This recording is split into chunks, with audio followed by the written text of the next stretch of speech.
ನಾವು ಬೇರೆ ಬೇರೆಯ ವಿಚಾರಗಳಿಂದ ಪರದೆ ಮತ್ತು ಪರಂಪರೆ ಈ ಒಂದು ವಿಚಾರವನ್ನು ಇಟ್ಕೊಂಡು ಚರ್ಚೆಯನ್ನು ಮಾಡ್ತಾ ಇರುವಂಥದ್ದು. ಇವತ್ತಿಗೂ ನಮ್ಮ ಜೊತೆ ಇರುವಂಥ ಅತಿಥಿಗಳು ಶ್ರೀಯುತ ಬಾಸುಮ ಕೊಡಗು ಅವರು, ಕರಾವಳಿಯ ಭಾಗಕ್ಕೆ ಅವರನ್ನು ಪರಿಚಯ ಮಾಡಿಸುವಂಥದ್ದು ಅಂದರೆ ಅದೊಂಥರ ಅಂದರೆ is is a well known personality in this region. ಇಲ್ಲಿನ ತುಳು ಮತ್ತು ಕನ್ನಡ ಭಾಷೆಯ ಚಲನಚಿತ್ರಗಳ ಜೊತೆ ಅಲ್ಲದೇ ಸಾಹಿತ್ಯ ಹಾಗೂ ನಾಟಕ ರಂಗಗಳಲ್ಲಿ ಸಕ್ರಿಯವಾಗಿ ತೊಡಗಿಸಿಕೊಂಡಂಥವರು. ರಾಜ್ಯ ಮತ್ತು ದೇಶದ ಅನೇಕ ಪುರಸ್ಕಾರಗಳು ಕೂಡ ಅವರಿಗೆ ಅವರ ಸಾಹಿತ್ಯ ಮತ್ತು ನಟನೆಯ ಕೃಷಿಗೆ ಒಲಿದು ಬಂದಂಥದ್ದು. ಮುಖ್ಯವಾಗಿ ಹೇಳಬೇಕಂತಂದರೆ ಬಾಸುಮ ಕೊಡಗು ಅವರು ಒಂದು ರೀತಿ ಎಲೆಮರೆ ಹಿಂದೆ ಇಟ್ಕೊಂಡು ಸುಮಾರಷ್ಟು ಕೆಲಸವನ್ನು ಮಾಡುವಂಥವ್ರು. ಅವ್ರು ಏನೇನು ಕೆಲಸ ಮಾಡ್ತಾರೆ ಅಂತ ಅವರನ್ನೇ ಸುಮಾರಾಗಿ ನಾವು ಕೇಳಬೇಕಾಗತ್ತೆ ಕೆಲವೊಮ್ಮೆ. ಆ ರೀತಿ ಆದಂಥ ಒಂದು ವ್ಯಕ್ತಿತ್ವ ಅವ್ರದ್ದು. ಹೀಗಾಗಿ ಈ ಒಂದು ಪರದೆಯ ಮೇಲಿನ ಒಂದು ಪರಂಪರೆಯ ವಿಚಾರಗಳನ್ನು ಚರ್ಚೆ ಮಾಡಲಿಕ್ಕೆ ನಾವು ಆಯ್ಕೆಯನ್ನು ಮಾಡಲಿಕ್ಕೆ ಹೊರಟಾಗ ಬಹುಶಃ ಆ ರೀತಿಯಾದಂಥ ಒಂದು ವಿಚಾರದಲ್ಲಿ ನಾವು ಬಾಸುಮ ಕೊಡಗುರನ್ನ ಇಲ್ಲಿ ಆಹ್ವಾನಿಸಿದ್ವಿ. ನಮ್ಮ ಆಹ್ವಾನವನ್ನು ಮನ್ನಿಸಿ ಇಲ್ಲಿ ಬಂದಿದ್ದೀರಿ, ತಮಗೆ ಸ್ವಾಗತ.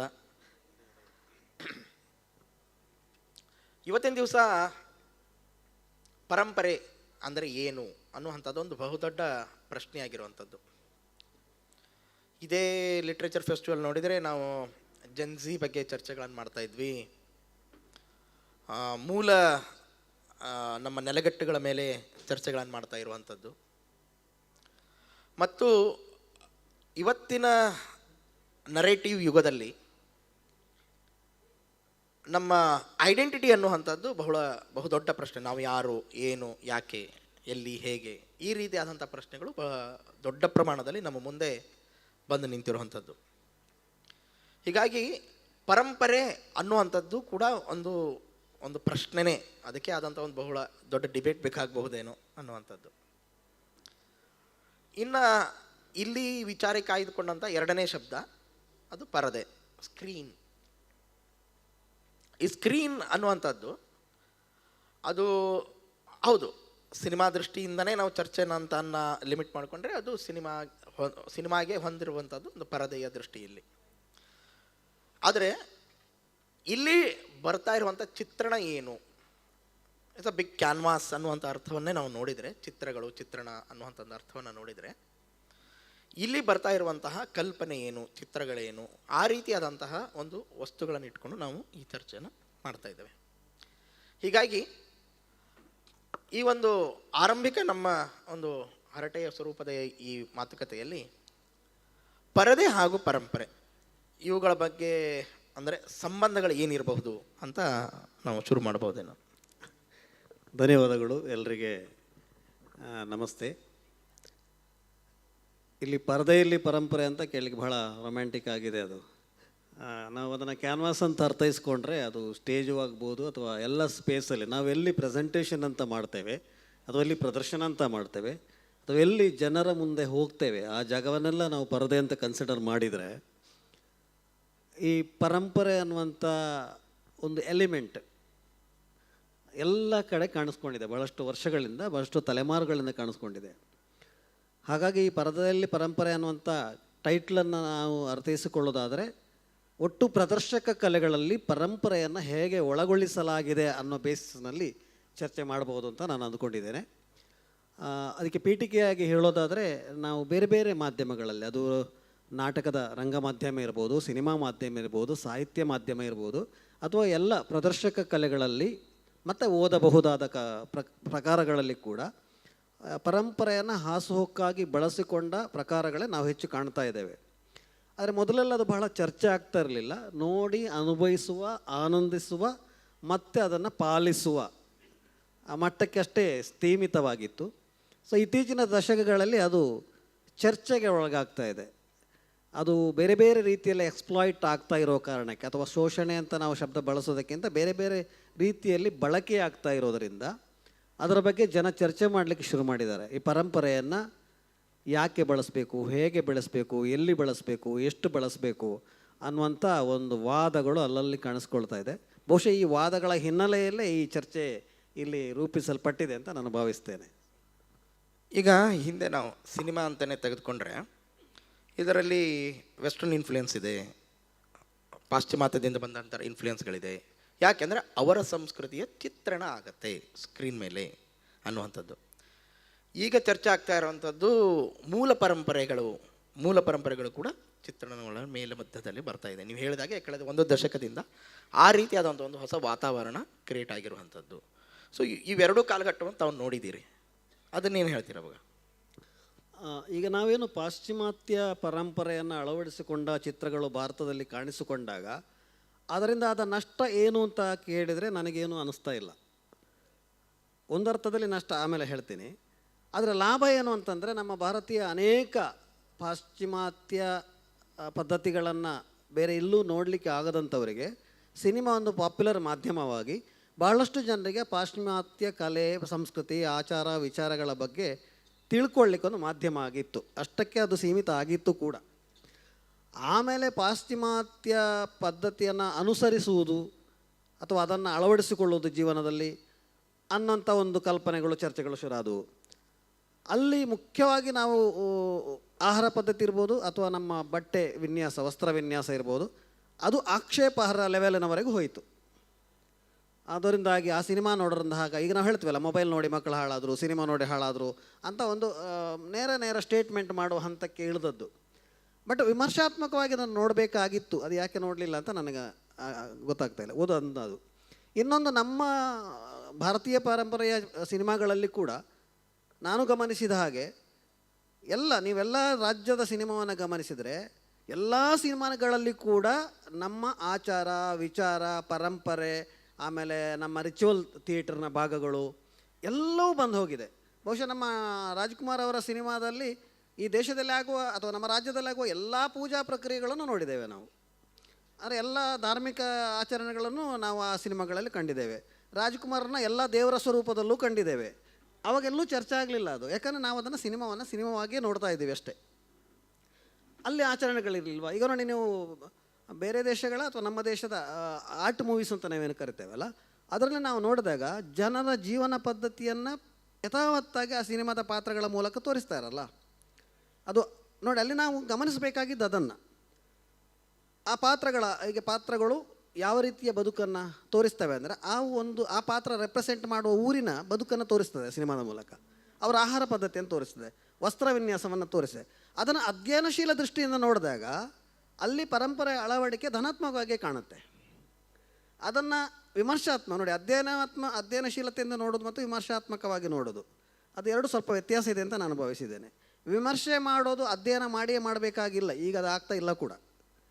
ಅಧ್ಯಯನ ಮಾಡಿ ವಿಮರ್ಶೆ ಮಾಡಿದಾಗ ಅದರಲ್ಲಿ ಧನಾತ್ಮಕ ಅಂಶಗಳೇ ಹೆಚ್ಚು ಕಾಣಿಸ್ಕೊಳ್ತವೆ. ನಾವು ಹಂಸಕ್ಷೀರ ನ್ಯಾಯ ಅಂತ ಹೇಳ್ತೇವೆ ಅಲ್ಲ, ನಾವು ಯಾವುದೇ ಪ್ರಕಾರಗಳಲ್ಲಿ ಒಳ್ಳೆಯದನ್ನು ಹೆಕ್ಕುವ ಬುದ್ಧಿವಂತಿಕೆ ಅಥವಾ ಜಾಣ್ಮೆ ನಮಗಿದ್ದರೆ ಯಾವ ಪ್ರಕಾರವೂ ಯಾವ ಮಾಧ್ಯಮವೂ ಕೂಡ ಸಮಾಜಕ್ಕೆ ಘಾತುಕ ಆಗೋದಿಲ್ಲ ಅನ್ನುವಂಥದ್ದು. ನಾವು ತಪ್ಪನ್ನೇ ಈಗ ಇತ್ತೀಚಿನ ಸಿನಿಮಾಗಳು ಬಂದಾಗ ನಾನು ಗಮನಿಸಿದ್ದೇನೆ, ಯಾರಾದರೂ ಒಳ್ಳೆಯದನ್ನು ಬರೆದ್ರೂ ಕೂಡ ಆ ಒಳ್ಳೆಯದನ್ನು ಬರೆದವರಿಗೆ ಕಮೆಂಟ್ ಮಾಡುವಂಥ ಒಂದಷ್ಟು ವರ್ಗಗಳು ಹುಟ್ಟಿಕೊಳ್ತವೆ.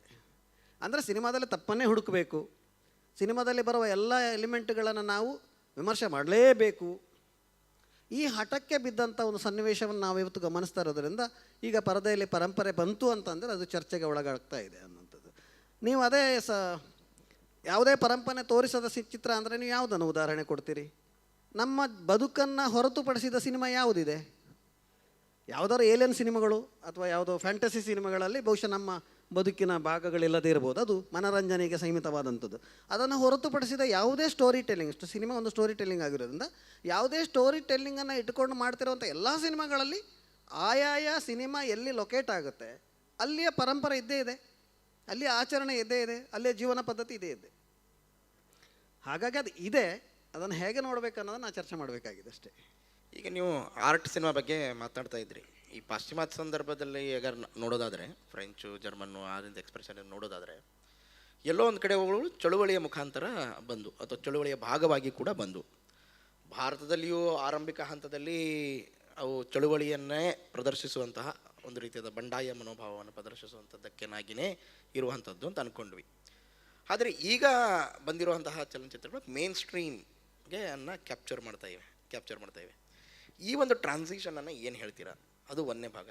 ಎರಡನೇದ್ದು, ಚಳುವಳಿಗಳು ಇಲ್ಲದಂತಹ ಸಂದರ್ಭದಲ್ಲಿ ಬಂದಿರುವಂತಹ ಈ ಚಿತ್ರಗಳು ಚಳುವಳಿಗಳು ಬರಬಹುದಾದಂತಹ ಸಂಕೇತಗಳೇ ಅನ್ನುವಂಥದ್ದು.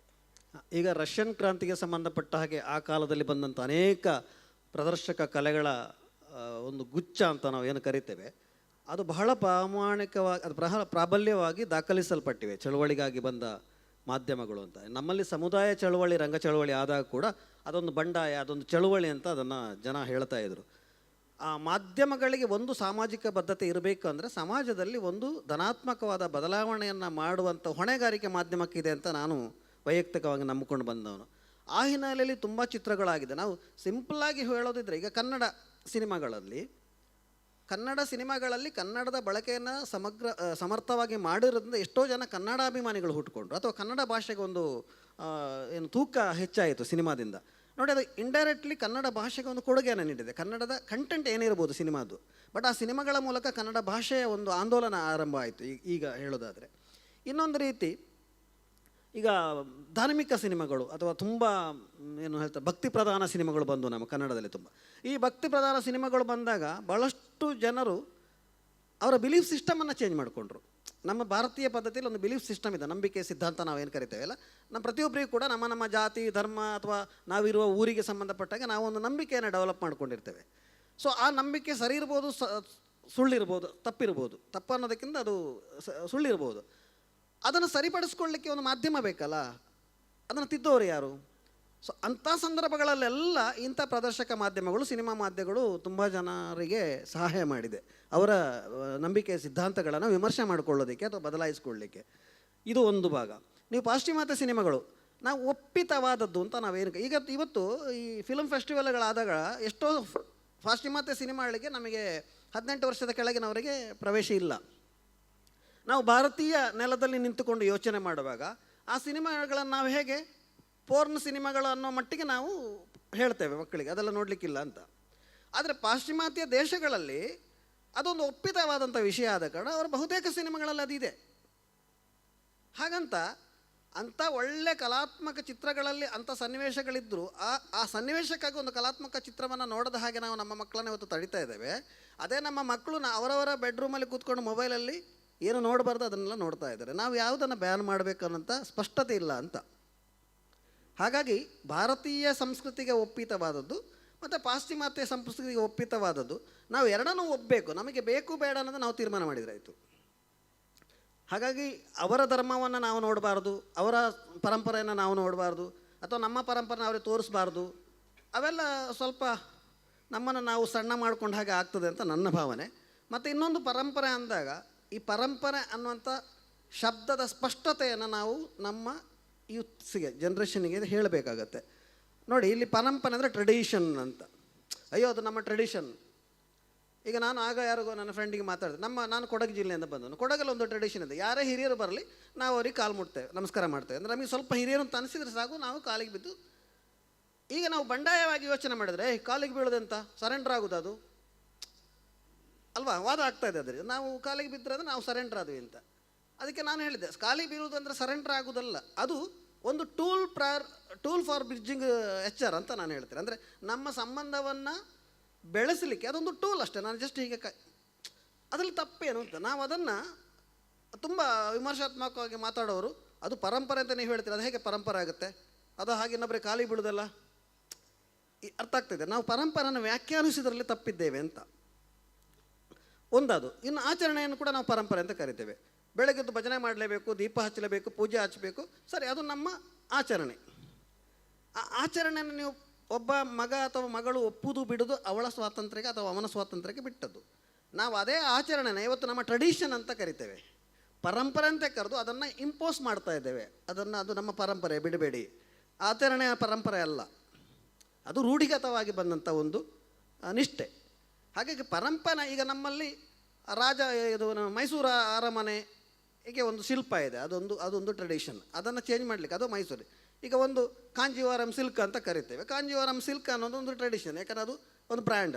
ಅದು ಬ್ರ್ಯಾಂಡ್ ಅಂತ ಕರೆಯೋದಕ್ಕಿಂತ ಅದು ಒಂದು ಇಲ್ಕಲ್ ಸೀರೆ ಅಂತ ಕರಿತೇವೆ. ಇಲ್ಕಲ್ ಸೀರೆ ಅನ್ನುವಂಥದ್ದೊಂದು ಪರಂಪರಾಗತವಾಗಿ ನಾವು ಮಾಡಿದ್ದೆ. ಅಂದರೆ ಇದನ್ನು ನೋಡಿ, ಹಾಗಾದ್ರೆ ಇದನ್ನು ಪರಂಪರೆ ಅಂತ ಕರೀಲಿಕ್ಕೆ ಆಗ್ತದಾ ಇಲ್ಕಲ್ ಸೀರೆಯನ್ನು? ಹಾಗಾಗಿ ಪರಂಪರೆ ಅಂದರೆ ಏನು, ಆಚರಣೆ ಅಂದರೆ ಏನು, ನಂಬಿಕೆ ಅಂದ್ರೇನು, ಇದರ ಬಗ್ಗೆನೇ ನಮಗೆ ಗೊಂದಲ ಇರೋದರಿಂದ ಸಿನಿಮಾದಲ್ಲಿ ತೋರಿಸುವ ಆಚರಣೆನ ನೀವು ಬೇಡ ಅಂತ ಹೇಳ್ತೀರೋ, ಪರಂಪರೆನ ಬೇಡ ಅಂತ ಹೇಳ್ತೀರೋ. ಕೃಷ್ಣದೇವರಾಯ ಸಿನಿಮಾದಲ್ಲಿ ಕೃಷ್ಣದೇವರಾಯ ಕಾಲದ ಅದೇ ರೀತಿಯ ಸಿನಿಮಾ ಮಾಡಿದರು ರಾಜ್ಕುಮಾರ್ ಅವರು. ಅದು ಕೃಷ್ಣದೇವರಾಯನ ಕಾಲದ ಟ್ರೆಡಿಷನನ್ನು, ಪರಂಪರೆನ ಸಿನಿಮಾದ ಮೂಲಕ ತೋರಿಸ್ತದೆ. ಅಲ್ಲಿ ಒಬ್ಬ ನಟ ಆ ಪರಂಪರೆಯನ್ನು ಹೊರತುಪಡಿಸಿದ ಒಂದು ಆಚರಣೆನ ಎಕ್ಸ್ಟ್ರಾ ಮಾಡಿದರೆ ಜನ ಪ್ರಶ್ನೆ ಮಾಡ್ತಾರೆ ಅದು ಯಾಕೆ ಮಾಡಿದರು ಅಂತ. ಸೊ ಇತ್ತೀಚಿನ ನೀವು ಇದು ಒಂದು ಭಾಗ ನೀವು ಹೇಳಿದ್ದು. ಎರಡನೇ ಭಾಗ ನೀವು ಇತ್ತೀಚಿನ ಸಿನಿಮಾಗಳು. ಇತ್ತೀಚಿನ ಸಿನಿಮಾಗಳಲ್ಲಿ ಹೆಚ್ಚು ಚರ್ಚೆ ಆಗ್ತಿರೋದು ಈಗ ದೈವಾರಾಧನೆ ಮತ್ತು ಕೆಲವು ಮೂಲ ಕಲೆಗಳು ಅಂತ ನೀವು ಶಬ್ದ ಪ್ರಯೋಗ ಮಾಡಿದರೆ ನಾನು ನೇರವಾಗಿ ಹೇಳ್ತಾ ಇದ್ದೇನೆ. ದೈವಾರಾಧನೆಗೆ ಜಾನಪದ ಆಚರಣೆಗಳು ಇವುಗಳನ್ನು ಸಿನಿಮಾದಲ್ಲಿ ನೇರ ತರ್ತಾ ಇರೋದು ತಪ್ಪು ಅನ್ನುವಂಥ ವಾದಗಳು ಬರ್ತಾ ಇದೆ. ಹಾಗಾದ್ರೆ ಸರಿ ಯಾವುದು? ನಾವು ನಾರ್ಮಲೈಸ್ ಮಾಡಲಿಕ್ಕೆ ಟ್ರೈ ಮಾಡ್ತಾ ಇದ್ದೇವಾ? ಈಗ ಇವರೇ ದೈವವನ್ನು ಆರಾಧನೆ ಮಾಡಬೇಕು, ಇವರೇ ದೈವ ಕಟ್ಟಬೇಕು, ಅದು ಸರಿ, ಅದು ವೃತ್ತಿ. ಮೊದಲೆಲ್ಲ ಯಾರ ಮನೆ ಸತ್ತಾಗ ಹೋಗಿ ಡೋಲು ಹೊಡೆಯಲಿಕ್ಕೆ ಒಂದು ವರ್ಗದವರು ಹೋಗಿ ಡೋಲು ಹೊಡಿತಿದ್ರು ಅಂತ ಇಟ್ಕೊಳ್ಳಿ. ಅದು ನಂಬಿಕೆ ಮತ್ತು ಅದು ನಿಷ್ಠೆ. ನಾನು ಅಲ್ಲಿ ಹೋಗಿ ಡೋಲು ಹೊಡಿಬೇಕು, ಅದೇನು ಪಡಿಯಕ್ಕೆ ಕೊಟ್ಟರೆ ಸಾಯಿತು, ಅದನ್ನು ಸಂಬಳ ಅಲ್ಲ, ಅದೊಂದು ಏನು ಉಡುಗೊರೆ, ಇನಾಮು ಅಂತ ಹೇಳ್ತೇವೆ, ಅಷ್ಟಕ್ಕಿತ್ತು. ಈಗ ಹಾಗಲ್ಲ, ಅದು ವೃತ್ತಿ ಆಗಿದೆ. ಆ ವೃತ್ತಿ ಆದ ಕಾರಣ ಅವರೇ ಡೋಲು ಹೊಡಿಬೇಕು, ಇವರೇ ಭೂತ ಕಟ್ಟಬೇಕು, ಇವರೇ ಜನಪದ ಆಚರಣೆ ಮಾಡಬೇಕು ಹಾಗೆ ಹೇಳ್ತಾ ನಾರ್ಮಲೈಸ್ ಮಾಡೋ ಪ್ರಯತ್ನವನ್ನು ಮಾಡ್ತಾ ಇದ್ದೇವೆ. ಅದು ಸರಿ, ಅದನ್ನು ತಪ್ಪು ಅಂತ ನಾನು ಹೇಳ್ತಿಲ್ಲ. ಆದರೆ ಅದು ಮಾಧ್ಯಮಗಳಲ್ಲಿ ಬರಬಾರ್ದು ಅನ್ನೋದಕ್ಕೆ ರೀಸನ್ ಏನು ಅಂತ ನಂದು ಪ್ರಶ್ನೆ ಅಷ್ಟೇ. ಈಗ ನಾನು ಸಿನಿಮಾದಲ್ಲಿ ಒಂದು ಕತೆ, ಈಗ ಕಾರಂತರು ಬರೆದ ಒಂದು ಸಿನಿಮಾದಲ್ಲಿ ನಾನೊಬ್ಬ ಪಾತ್ರ ಮಾಡ್ತಾನೆ ಅಂತ ಇಟ್ಕೊಳ್ಳಿ. ಆ ಪಾತ್ರ ಒಬ್ಬ ದೈವ ಕಟ್ಟುವ ಜನಾಂಗದ ಪಾತ್ರ ಆಗಿ ನಾನು ಅದರಲ್ಲಿ ಕಾಣಿಸಿಕೊಂಡಾಗ ನಾನು ಆ ಪಾತ್ರವನ್ನು ದೈವ ಕಟ್ಟ ಜನಾಂಗದ ಆಚರಣೆಯನ್ನು ಹೊರತುಪಡಿಸಿ ಹೇಗೆ ನಿರ್ವಹಿಸುವುದು ಅಲ್ವಾ? ಇದು ಪ್ರಶ್ನೆ ಇರೋದು. ಆಗ ನಾನು ಅಲ್ಲಿ ಆ ಪಾತ್ರವಾಗಿ ಅದನ್ನು ಮಾಡದೇ ಇದ್ದಾಗ ಆ ಸಿನಿಮಾವನ್ನು ಹೇಗೆ ಮಾಡೋದು? ಇತ್ತೀಚಿನ ದಶಕಗಳಲ್ಲಿ ಈ ಸಿನಿಮಾ ಬ್ಯಾನ್ ಮಾಡುವ, ನಾಟಕವನ್ನು ನಿಲ್ಲಿಸುವಂತಹ ಪದ್ಧತಿಗಳು ಆರಂಭವಾಗಿದ್ದು ಯಾಕೆ? ಬಹುಶಃ ಒಂದು ಎಕ್ಸ್ಟ್ರೀಮಿಟಿ ಅಂತ ನಾನು ಅಂದ್ಕೊಂಡಿದ್ದೇನೆ ಅದನ್ನು. ಅಂದರೆ ನಮ್ಮ ಯೋಚನೆಗಳಲ್ಲಿ ತುಂಬಿಕೊಂಡಿರುವಂಥ ಏನಂತ ಕರೆಯೋದು ಅದನ್ನು, ನಮ್ಮ ವಿಷನ್ ಚೇಂಜ್ ಆಗಿದೆ ಅಂತ ನನಗನ್ನಿಸ್ತದೆ. ಈಗ ನಾಟಕದ ಬಗ್ಗೆ ನೀವು ಪ್ರಸ್ತಾಪ ಮಾಡಿದ್ರಿ. ಈ ನಾಟಕ ರಂಗಕ್ಕೂ ಮತ್ತು ಸಿನಿಮಾ ರಂಗದಲ್ಲೂ ನೀವೀಗ ದೈವಾರಾಧನೆಯನ್ನು ಪ್ರಸ್ತಾಪ ಬಂದಿರೋದರಿಂದ ಕೇಳ್ತಾ ಇರುವಂಥದ್ದು, ಏನು ನೀವು ಅವುಗಳನ್ನು ಚಾಲೆಂಜಸ್ ಫೇಸ್ ಮಾಡ್ತೀರಾ? ನಾನು ಒಂದು 35 ವರ್ಷದ ರಂಗಭೂಮಿಯಲ್ಲಿದ್ದೇನೆ. ನಾನೊಂದು 6-7 ನಾಟಕದಲ್ಲಿ ಭೂತ ಕಟ್ಟಿದ್ದೇನೆ. ಎಲ್ಲೂ ಏನೂ ಚಾಲೆಂಜಸ್ ಆಗಲಿಲ್ಲ. ಬಂದು ನೀವು ಇದನ್ನು ಮಾಡಿದ್ದಾಗ್ಬೋದು ಮಾರ್ರೆ ಅಂತ ಹೇಳಿದರೆ ಬಿಟ್ಟರೆ ಪ್ರೇಕ್ಷಕರು ಬೇರೆ ಏನೂ ನನಗೆ ಹೇಳಿರಲಿಲ್ಲ. ಸಿನಿಮಾದಲ್ಲೂ ಕೂಡ ಭೂತ ಕಟ್ಟಿದ್ದೇನೆ ನಾನು, ಅಲ್ಲೂ ಕೂಡ ಏನೂ ಸಮಸ್ಯೆ ಬರಲಿಲ್ಲ. ಈ ಸಮಸ್ಯೆಗಳು ಇತ್ತೀಚೆಗೆ ಬರಲಿಕ್ಕೆ ಶುರು ಆಗಿದ್ದು. ಚಾಲೆಂಜಸ್ ಅನ್ನೋದಕ್ಕಿಂತ ಒಂದು ಚಾಲೆಂಜ್ ಇದೆ, ನಮ್ಮ ನಿಷ್ಠೆಯ ಚಾಲೆಂಜಸ್ ಇದೆ. ನಾನು ಯಾವುದೇ ಧಾರ್ಮಿಕ ಭಾಗಗಳನ್ನು ನನ್ನ ಪಾತ್ರಗಳಲ್ಲಿ ತರೋದಾದರೆ ನನಗೆ ಅದರಲ್ಲಿ ಒಂದು ನಿಷ್ಠೆ ಇರಬೇಕು, ನಂಬಿಕೆ ಇರಬೇಕು. ಅದನ್ನು ನಾನು ಒಪ್ಪಿಕೊಳ್ತೇನೆ. ಅದನ್ನು ಬೇಕಾಬಿಟ್ಟಾಗಿ ಹಾಸ್ಯ ಮಾಡೋದಲ್ಲ. ಅದರ ಬಗ್ಗೆ ನನ್ನ ಆಕ್ಷೇಪ ಇದೆ. ಯಾಕೆ, ಯಾವುದಕ್ಕೂ ನಾವು ಕೊಡುವಂಥ ಗೌರವವನ್ನು ಕೊಡಲೇಬೇಕು. ಅದನ್ನು ಕೊಟ್ಟು ನಾನು ಆ ಪಾತ್ರಗಳನ್ನು ಮಾಡಿದಾಗ ಅದು ಚಾಲೆಂಜಸ್ ಆಗೋದಿಲ್ಲ. ಒಂದು ಮತ್ತೊಂದು ಅಧ್ಯಯನಶೀಲತೆಯ ಚಾಲೆಂಜಸ್ ಇದೆ. ನಾನೀಗ ನನ್ನದಲ್ಲದ ಒಂದು ಆಚರಣೆಯ ಅಥವಾ ಪರಂಪರೆಯ ಪಾತ್ರವನ್ನು ಮಾಡಿದಾಗ ನಾನು ಅದನ್ನು ಅಧ್ಯಯನ ಮಾಡಲೇಬೇಕು. ನಾವು ರಂಗಭೂಮಿ ಬಗ್ಗೆ ಮಾತಾಡ್ತೇವಲ್ಲ, ಒಥೆಲೋ ನಾಟಕವನ್ನು ಮಾಡಿದಂಥ ನಟ ಅಲ್ಲಿ ಆಫ್ರಿಕಾದಲ್ಲಿ ಹೋಗಿ ಇದ್ದು ಅವರ ಜೀವನ ಪದ್ಧತಿಯನ್ನು ಕಲಿತು ಬಂದು ಅವ ಮಾಡಿದ್ದಕ್ಕೆ ಒಲಿವೇರೋ ಅದ್ಭುತ ನಟ ಅನ್ಸ್ಕೊಂಡ ಅಂತ. ಅದು ಚಾಲೆಂಜ್ ನೋಡಿ. ಅವನ ಒಥೆಲೋ 3 ಜನಾಂಗದ ಪಾತ್ರ ಅವನಿಗೆ ಗೊತ್ತಿರದೇ ಇದ್ದ ಪಾತ್ರ. ಹಾಗಾಗಿ ಅವನು ಆಸ್ಟ್ರೇಲಿಯಾಕ್ಕೆ ಹೋಗಿ ಆ 3 ಜನಾಂಗದವ್ರ ಜೊತೆ ಇದ್ದು ಸ್ಟಡಿ ಮಾಡಿ ಬಂದ ಪಾತ್ರ ಮಾಡಿದ. ಇಂಥವನ್ನು ತುಂಬ ಜನ ಮಾಡ್ತಾ ಇದ್ದಾರೆ. ಎಕ್ಸ್ಪೆರಿಮೆಂಟ್ ಮಾಡೋದಂಥ ಬಹುತೇಕ ಕಲಾವಿದರು, ನಟರು, ನಿರ್ದೇಶಕರು ಇದನ್ನು ಮಾಡ್ತಾ ಇದ್ದಾರೆ. ಈಗ ಚಾಲೆಂಜಸ್ಸನ್ನು ಎಲ್ಲ ದಾಟಿ ಮಾಡ್ತಾ ಇದ್ದಾರೆ. ಯಾಕೆ ಬೇಕಾಬಿಟ್ಟಿ ಮಾಡ್ತಾ ಇಲ್ಲ ಯಾರು. ಹಾಗೆಲ್ಲ ಮಾಡಿದಾಗ ಕೂಡ ನಾವು ಅದನ್ನು ಆಕ್ಷೇಪಿಸುವುದರ ಬಗ್ಗೆ ನನಗೆ ಸ್ವಲ್ಪ ಅಸಮಾಧಾನವೇ ಇದೆ. ನೀವು ಮೆಥಡ್ ಆ್ಯಕ್ಟಿಂಗನ್ನು ನೀವು ಪ್ರಸ್ತಾಪ ಮಾಡಿದಿರಿ. ನೀವು ಈ ಮೆಥಡ್ ಆ್ಯಕ್ಟಿಂಗ್ ಬಂದಾಗ ಆ ರೀತಿಯಾದಂಥ ಸ್ವಾತಂತ್ರ್ಯ ನಿಮಗೆ ನಾಟಕದ ಪರದೆ ಅದನ್ನು ಆನ್ ಸ್ಕ್ರೀನ್ ಅಂತ ಆ ರೀತಿ ಕ್ಯಾನ್ವಾಸ್ ಅಂತ ಬಳಕೆ ಬಂತು ಆರಂಭದಲ್ಲಿ, ಅಲ್ಲಿ ಸ್ವಾತಂತ್ರ್ಯ ಜಾಸ್ತಿ ಆಗುತ್ತೋ ಅಥವಾ ಸಿನಿಮಾದಲ್ಲಿ ಸ್ವಾತಂತ್ರ್ಯ ಜಾಸ್ತಿ ಆಗುತ್ತೋ ಈ ರೀತಿಯಾದಂತಹ ಕ್ಯಾರೆಕ್ಟರ್ಗಳನ್ನು ಮಾಡುವಂಥ ಸಂದರ್ಭಕ್ಕೆ? ಇಲ್ಲಿ ನಾನು ನೇರವಾಗಿ ಹೇಳೋದಾರೆ, ಯಾರು ಪಕ್ಕ ಪ್ರೊಫೆಷನಲ್ ಅಂತ ಹೇಳ್ತಾರೆ, ನಾವು ಪ್ರೊಫೆಷನಲ್ಸ್ ಅಂತ ಸಿನಿಮಾ ಪ್ರೊಫೆಷನಲ್ ಅಂತ ಕರಿತೀವಿ ಅಥವಾ ಥಿಯೇಟ್ರ್ ಪ್ರೊಫೆಷನಲ್ಸ್ ಅಂತ ಕರಿತೇವಲ್ಲ, ಅವರಿಗೆ ಈ ಬದ್ಧತೆ ಇರುತ್ತೆ. ಯಾಕಂದರೆ ಒಬ್ಬ ನಿರ್ದೇಶಕ ಒಬ್ಬ ಪಾತ್ರಧಾರಿ ಹತ್ರ ಪಾತ್ರ ಮಾಡಲಿಕ್ಕೆ ಹೇಳಿದಾಗ ಅವನು ಒಂದು ಹೇಳ್ತಾನೆ ಏನಂದರೆ, ನೋಡಿ ನೀನು ಇಷ್ಟು ಟೈಮಿಂಗ್ಸಲ್ಲಿ ಮುಗಿಸಬೇಕು, ಇದು ನಿನ್ನ ಕಂಟೆಂಟು ಅಥವಾ ಸ್ಕ್ರಿಪ್ಟು, ಇದು ಸನ್ನಿವೇಶ, ಇದು ಮೂರನ್ನು ಹೇಳಿಬಿಡ್ತಾನೆ. ಅದಕ್ಕೆ ಸರಿಯಾಗಿ ನಟ ಪ್ರಿಪೇರ್ ಆಗಿ ಆ್ಯಕ್ಟ್ ಮಾಡ್ತಾನೆ. ಆ ಸ್ವಾತಂತ್ರ್ಯ ಇರುತ್ತೆ. ಅವನು ಪ್ರೊಫೆಷನಲ್ ಆ್ಯಕ್ಟ್ರ್ ಆದರೆ ಮಾತ್ರ ಆ ಸ್ವಾತಂತ್ರ್ಯ ಸಿಗುತ್ತೆ. ಈಗೆಲ್ಲ ಹೊಸಬರು ಕೂಡ ಸಿನಿಮಾಕ್ಕೆ ಬಂದು ಯಾವುದಾದ್ರೂ ಪಾತ್ರ ಕೊಡಿ ಅಂತ ದುಂಬಾಲು ಬಿದ್ದುಕೊಂಡು ಬಂದಾಗ ನಿರ್ದೇಶಕ ಹೆಚ್ಚಾಗಿ ಅವನೇ ಮಾಡಿ ತೋರಿಸಿ ಮಾಡಿಸುವಂಥ ಪದ್ಧತಿ ಬಂದುಬಿಟ್ಟಿದೆ ಈಗ. ಯಾಕಂದರೆ ಸಿನಿಮಾ ಬೇಗ ಆಗಬೇಕು ಶೂಟಿಂಗು, ಅವರಿಗೆ ಎಕ್ಸ್ಪೆರಿಮೆಂಟ್ ಮಾಡಲಿಕ್ಕೆ ಟೈಮ್ ಕೊಡೋಷ್ಟು ಟೈಮ್ ಇಲ್ಲ ಇತ್ಯಾದಿ ಕಾರಣಕ್ಕೆ.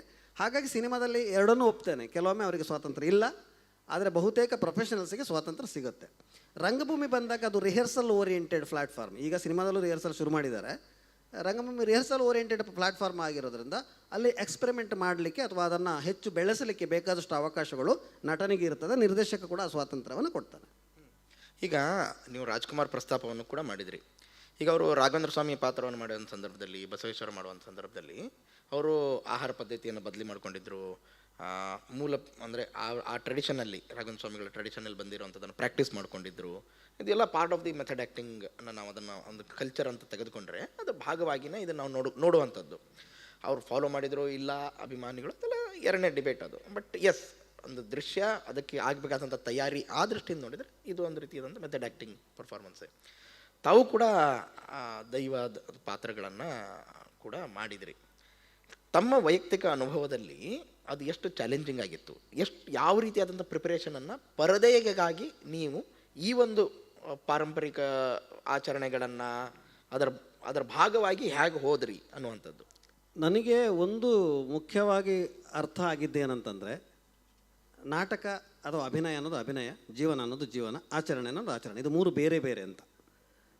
ಅದನ್ನು ಇನ್ಕ್ಲೂಡ್ ಮಾಡಿದಾಗ ಮಾನಸಿಕ ಸಮಸ್ಯೆಗಳು ಶುರು ಆಗಿಬಿಡ್ತವೆ. ಯಾಕಂದ್ರೆ ನಮ್ಮಲ್ಲಿ ಒಂದು ನಟಿ ಒಂದು ಪಾತ್ರವನ್ನು ಮಾಡಿದಾಗ ಆ ಒಂದು ತಿಂಗಳು ಆ ನಟಿಗೆ ಅಸ್ವಸ್ಥವಾಗಿ ಇದ್ಲು ಅವಳು. ಯಾಕಂದರೆ ಅವಳಿಗೆ ಅದು ನಂಬಿಕೆಗೆ ಸೈಕಾಲಜಿಕಲಾಗಿ ಹರ್ಟ್ ಆಯಿತು. ನಾನು ಅದನ್ನು ಮಾಡಿಬಿಟ್ನ.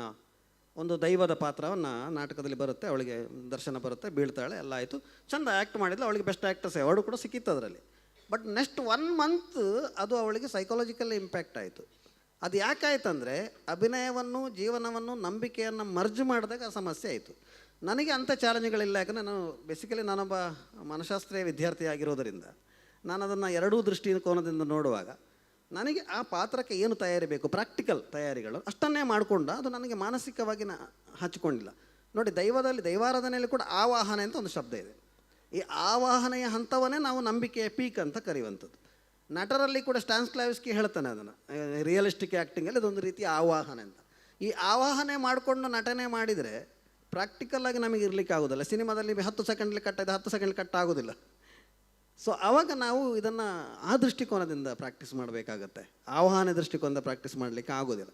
ನನ್ನ ಲೈಫಲ್ಲಿ ಅಂಥ ಚಾಲೆಂಜ್ಗಳನ್ನು ನಾನು ಬಹಳ ಪ್ರಾಕ್ಟಿಕಲ್ಲಾಗಿ ಮತ್ತು ಸ್ಟಡಿ ಮಾಡ್ತೇನೆ. ನನಗೆ ಓದುವ ಅಭ್ಯಾಸ ಇದೆ, ಅಧ್ಯಯನ ಮಾಡುವ ಅಭ್ಯಾಸ ಇದೆ. ಹಾಗಾಗಿ ನಾನು ಏನೇ ಪಾತ್ರವನ್ನು ಮಾಡಲಿ, ನಾಟಕ ಬರೀಲಿ, ಸಾಹಿತ್ಯ ಬರೀಲಿ, ಈ ಅಧ್ಯಯನಶೀಲತೆಯನ್ನು ಬಿಟ್ಟು ಮಾಡೋದಿಲ್ಲ. ಈಗ ಎಷ್ಟೋ ಸಂದರ್ಭದಲ್ಲಿ ನಾವು ಸಿನಿಮ್ಯಾಟಿಕ್ ಆಗಿ ಕತೆ ಹೇಳುವಾಗ ಈ ರೀತಿಯಾದಂಥ ಒಂದು ಆಚರಣೆಗಳು, ಪರಂಪರೆ, ಇದರ ಎಲ್ಲೋ ಒಂದು ಕಡೆ ಸ್ಕ್ರೀನ್ ಅಪಿಯರೆನ್ಸ್ಗೆ ಒಂದು ಚ್ಯುತಿ ಬರಬಹುದು ಅಥವಾ ಬರ್ತದೆ ಅನ್ನುವಂಥ ಒಂದು ಟೀಕೆನೇ ತಗೊಳ್ಳೋಣ. ಈಗ ಹಾಗೆ ಬಂದಾಗ ಇದನ್ನು ಅಂದರೆ ನೀವು ಒಬ್ಬ ಕಲಾವಿದನಾಗಿ, ಒಬ್ಬ ನಿರ್ದೇಶಕನಾಗಿ ಇದು ನಾನು ಸ್ವಾತಂತ್ರ್ಯ ಅಂತ ಅನ್ಕೋಬೇಕು, ಅಥವಾ ಇಲ್ಲ ನಾನು ಈ ಒಂದು ಮುಖ್ಯ ಆಚರಣೆ ಪರಂಪರೆಯನ್ನು ತೋರಿಸ್ಲಿಕ್ಕೆ ಹೋಗ್ತೇನೆ, ಅದಕ್ಕೆ ನಾನು ಬದ್ಧನಾಗಿರಬೇಕಾದಂಥದ್ದು. ಈಗ ರೀಸೆಂಟಾಗಿ ಬಂದಿರುವಂತಹ 1-2 ಸಿನಿಮಾಗಳಲ್ಲಿನ ಕ್ಯಾರೆಕ್ಟರ್ ನೋಡಿದಾಗ ಅದು ಉಗ್ರ ಆಗೋದಿಲ್ಲ. ಅಂದರೆ ನಿಜ ಜೀವನದಲ್ಲಿ ಆ ರೀತಿ ಉಗ್ರತೆಯನ್ನು ನೀವು ತೋರಿಸ್ಬಿಟ್ರಿ ಸ್ಕ್ರೀನ್ ಮೇಲೆ ಅನ್ನುವಂಥ ಆರೋಪಗಳು ಕೂಡ ಬಂದಿದ್ವು. ಇದಕ್ಕೆ ನಾಲೆಜಿನ ಕೊರತೆ ಇರಬಹುದು ಅಥವಾ ಅಧ್ಯಯನಶೀಲತೆಯ ಕೊರತೆ ಇರಬಹುದು. ಒಂದಂತೂ, ನಾನು ಉದಾಹರಣೆಗೆ ಒಂದು ಜಾನಪದ ಪ್ರಕ್ರಿಯೆಯನ್ನೇ ತೋರಿಸುವುದಾದರೂ ಕೂಡ, ಅಥವಾ ನನ್ನ ನಾಟಕದಲ್ಲಿ ಅಥವಾ ಸಿನಿಮಾದಲ್ಲಿ ಯಕ್ಷಗಾನವನ್ನು ತೋರಿಸೋದಾದರೂ ಕೂಡ, ಆ ಯಕ್ಷಗಾನದ ಮೂಲ ಪದ್ಧತಿಯಾಗಲಿ, ಜನಪದದ ಮೂಲ ಪದ್ಧತಿಯಾಗಲಿ, ಆಚರಣೆಯ ಮೂಲ ಪದ್ಧತಿಯನ್ನು ಒಡೆದು ಇನ್ನೊಂದನ್ನು ಮಾಡೋದನ್ನು ನಾನು ಕೂಡ ಒಪ್ಪುವುದಿಲ್ಲ. ಅದು ಹಾಗೇ ಇರಬೇಕು. ಮತ್ತು ಅದಕ್ಕೆ ಸರಿಯಾದ ಅಧ್ಯಯನವೂ ಬೇಕು, ಮತ್ತು ನಿಷ್ಠೆಯೂ ಬೇಕು. ಅದನ್ನು ಇಟ್ಕೊಂಡೇ ಮಾಡಬೇಕು. ಅದನ್ನು ಹೊರತುಪಡಿಸಿದರೆ ಅದು ಅಲ್ಲಿ ರಿಲೆವೆಂಟ್ ಆಗಿರಬೇಕು, ಅಂಟಿಸಬಾರ್ದು. ಈಗ ನಾನು ತುಂಬ ಸಿನಿಮಾಗಳಲ್ಲಿ ನೋಡಿದ್ದೇನೆ, ಒಂದು ಹಾಡು ಹಾಕಿಬಿಡ್ತಾರೆ, ಕರಾವಳಿ ಎಲ್ಲ ಕಲ್ಚರನ್ನು ತುರುಕಿಸ್ತಾರೆ ಅದರಲ್ಲಿ. ಅದು ಹುಲಿ ಕುಣಿತ ಇರ್ಬೋದು, ದೈವಾರಾಧನೆ ಇರ್ಬೋದು, ಎಲ್ಲವೂ ಯಕ್ಷಗಾನ ಎಲ್ಲವೂ ಬರುತ್ತೆ ಹಾಡಲ್ಲಿ. ಯಾಕಂದರೆ ರಿಚ್ ಮಾಡೋದು ಅಂತ ಹೇಳ್ತಾರೆ, ಅದನ್ನು ರಿಚ್ ಮಾಡೋದು. ಈ ರಿಚ್ ಮಾಡಲಿಕ್ಕೆ ನಾವು ಸಾಂಬಾರಿಗೆ ಬೇಡದನ್ನೆಲ್ಲ ಹಾಕಿದ್ರೆ ರಿಚ್ ಆಗೋದಿಲ್ಲ, ಕೆಡ್ತದೆ. ಅದು ಆ ಕಲ್ಪನೆ ನಮಗೆ ಇರಬೇಕಾಗತ್ತೆ.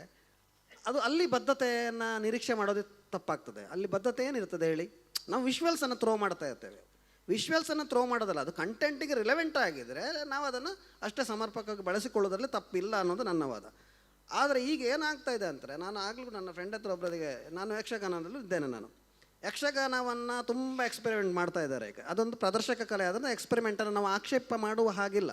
ಅದು ಆಚರಣೆ ಅಲ್ಲ, ಕಲೆ. ಆಚರಣೆಯನ್ನು ಕೂಡ ನಾನು ಆರಾಧನಾ ರಂಗಭೂಮಿ ಅನ್ನೋ ಶಬ್ದದಲ್ಲಿ ಕರೆದ್ರೆ ಆಚರಣೆಯಲ್ಲಿ ಕೂಡ ಎಕ್ಸ್ಪೆರಿಮೆಂಟ್ ಮಾಡ್ಬೋದು. ಯಾಕಂದರೆ ತುಂಬ ನಮ್ಮ ಆಚರಣೆಗಳನ್ನು ನಾವು ಆರಾಧನಾ ರಂಗಭೂಮಿ, ರಿಚುವಲ್ ಥಿಯೇಟ್ರ್ ಅಂತ ಕರಿತೇವೆ. ಆ ರಿಚುವಲ್ ಥಿಯೇಟ್ರ್ ಶಬ್ದವನ್ನು ತೆಗೆದು ಬರೀ ರಿಚುವಲ್ ಆಗಿ ನೋಡಿದಾಗ ಬೇರೆ ಥರ ನೋಡಬೇಕು, ರಿಚುವಲ್ ಥಿಯೇಟ್ರ್ ಅಂತ ಇಟ್ಕೊಂಡು ನೋಡಿದರೆ ಬೇರೆ ಥರ ನೋಡಬೇಕಾಗತ್ತೆ. ಆದರೆ ಈ ಕಲಾ ಪ್ರಕಾರಗಳನ್ನು ಕೂಡ ನಾವು ಭರತನಾಟ್ಯದ ಒಂದು ಚೌಕಟ್ಟಿನ ಒಳಗೆ ಪ್ರದರ್ಶನ ಮಾಡಲೇಬೇಕು, ಅದು ನಿಯಮ. ಯಾಕೆ ನಾವು ಅದಕ್ಕೊಂದು ಗೌರವ. ಅದನ್ನು ಬ್ರೇಕ್ ಮಾಡಿದಾಗ ಅದಕ್ಕೆ ಪ್ರಶ್ನೆಗಳು ಹುಟ್ಟಿಕೊಳ್ತವೆ. ಇಲ್ಲಿ ಏನಾಗ್ತದೆ, ಅದನ್ನು ಕಮರ್ಷಿಯಲೈಸ್ ಮಾಡ್ತಾ ಇರುವಂಥ ಒಂದು ಪ್ರಕ್ರಿಯೆಯನ್ನು ನಾನು ಆಕ್ಷೇಪಿಸ್ತೇನೆ. ಯಕ್ಷಗಾನವನ್ನು ನೀವು ಪರಂಪರೆಯನ್ನು ಇಟ್ಟುಕೊಂಡು ಅಧ್ಯಯನ ಮಾಡಿ ಎಕ್ಸ್ಪೆರಿಮೆಂಟ್ ಮಾಡಿ, ತೊಂದರೆ ಇಲ್ಲ.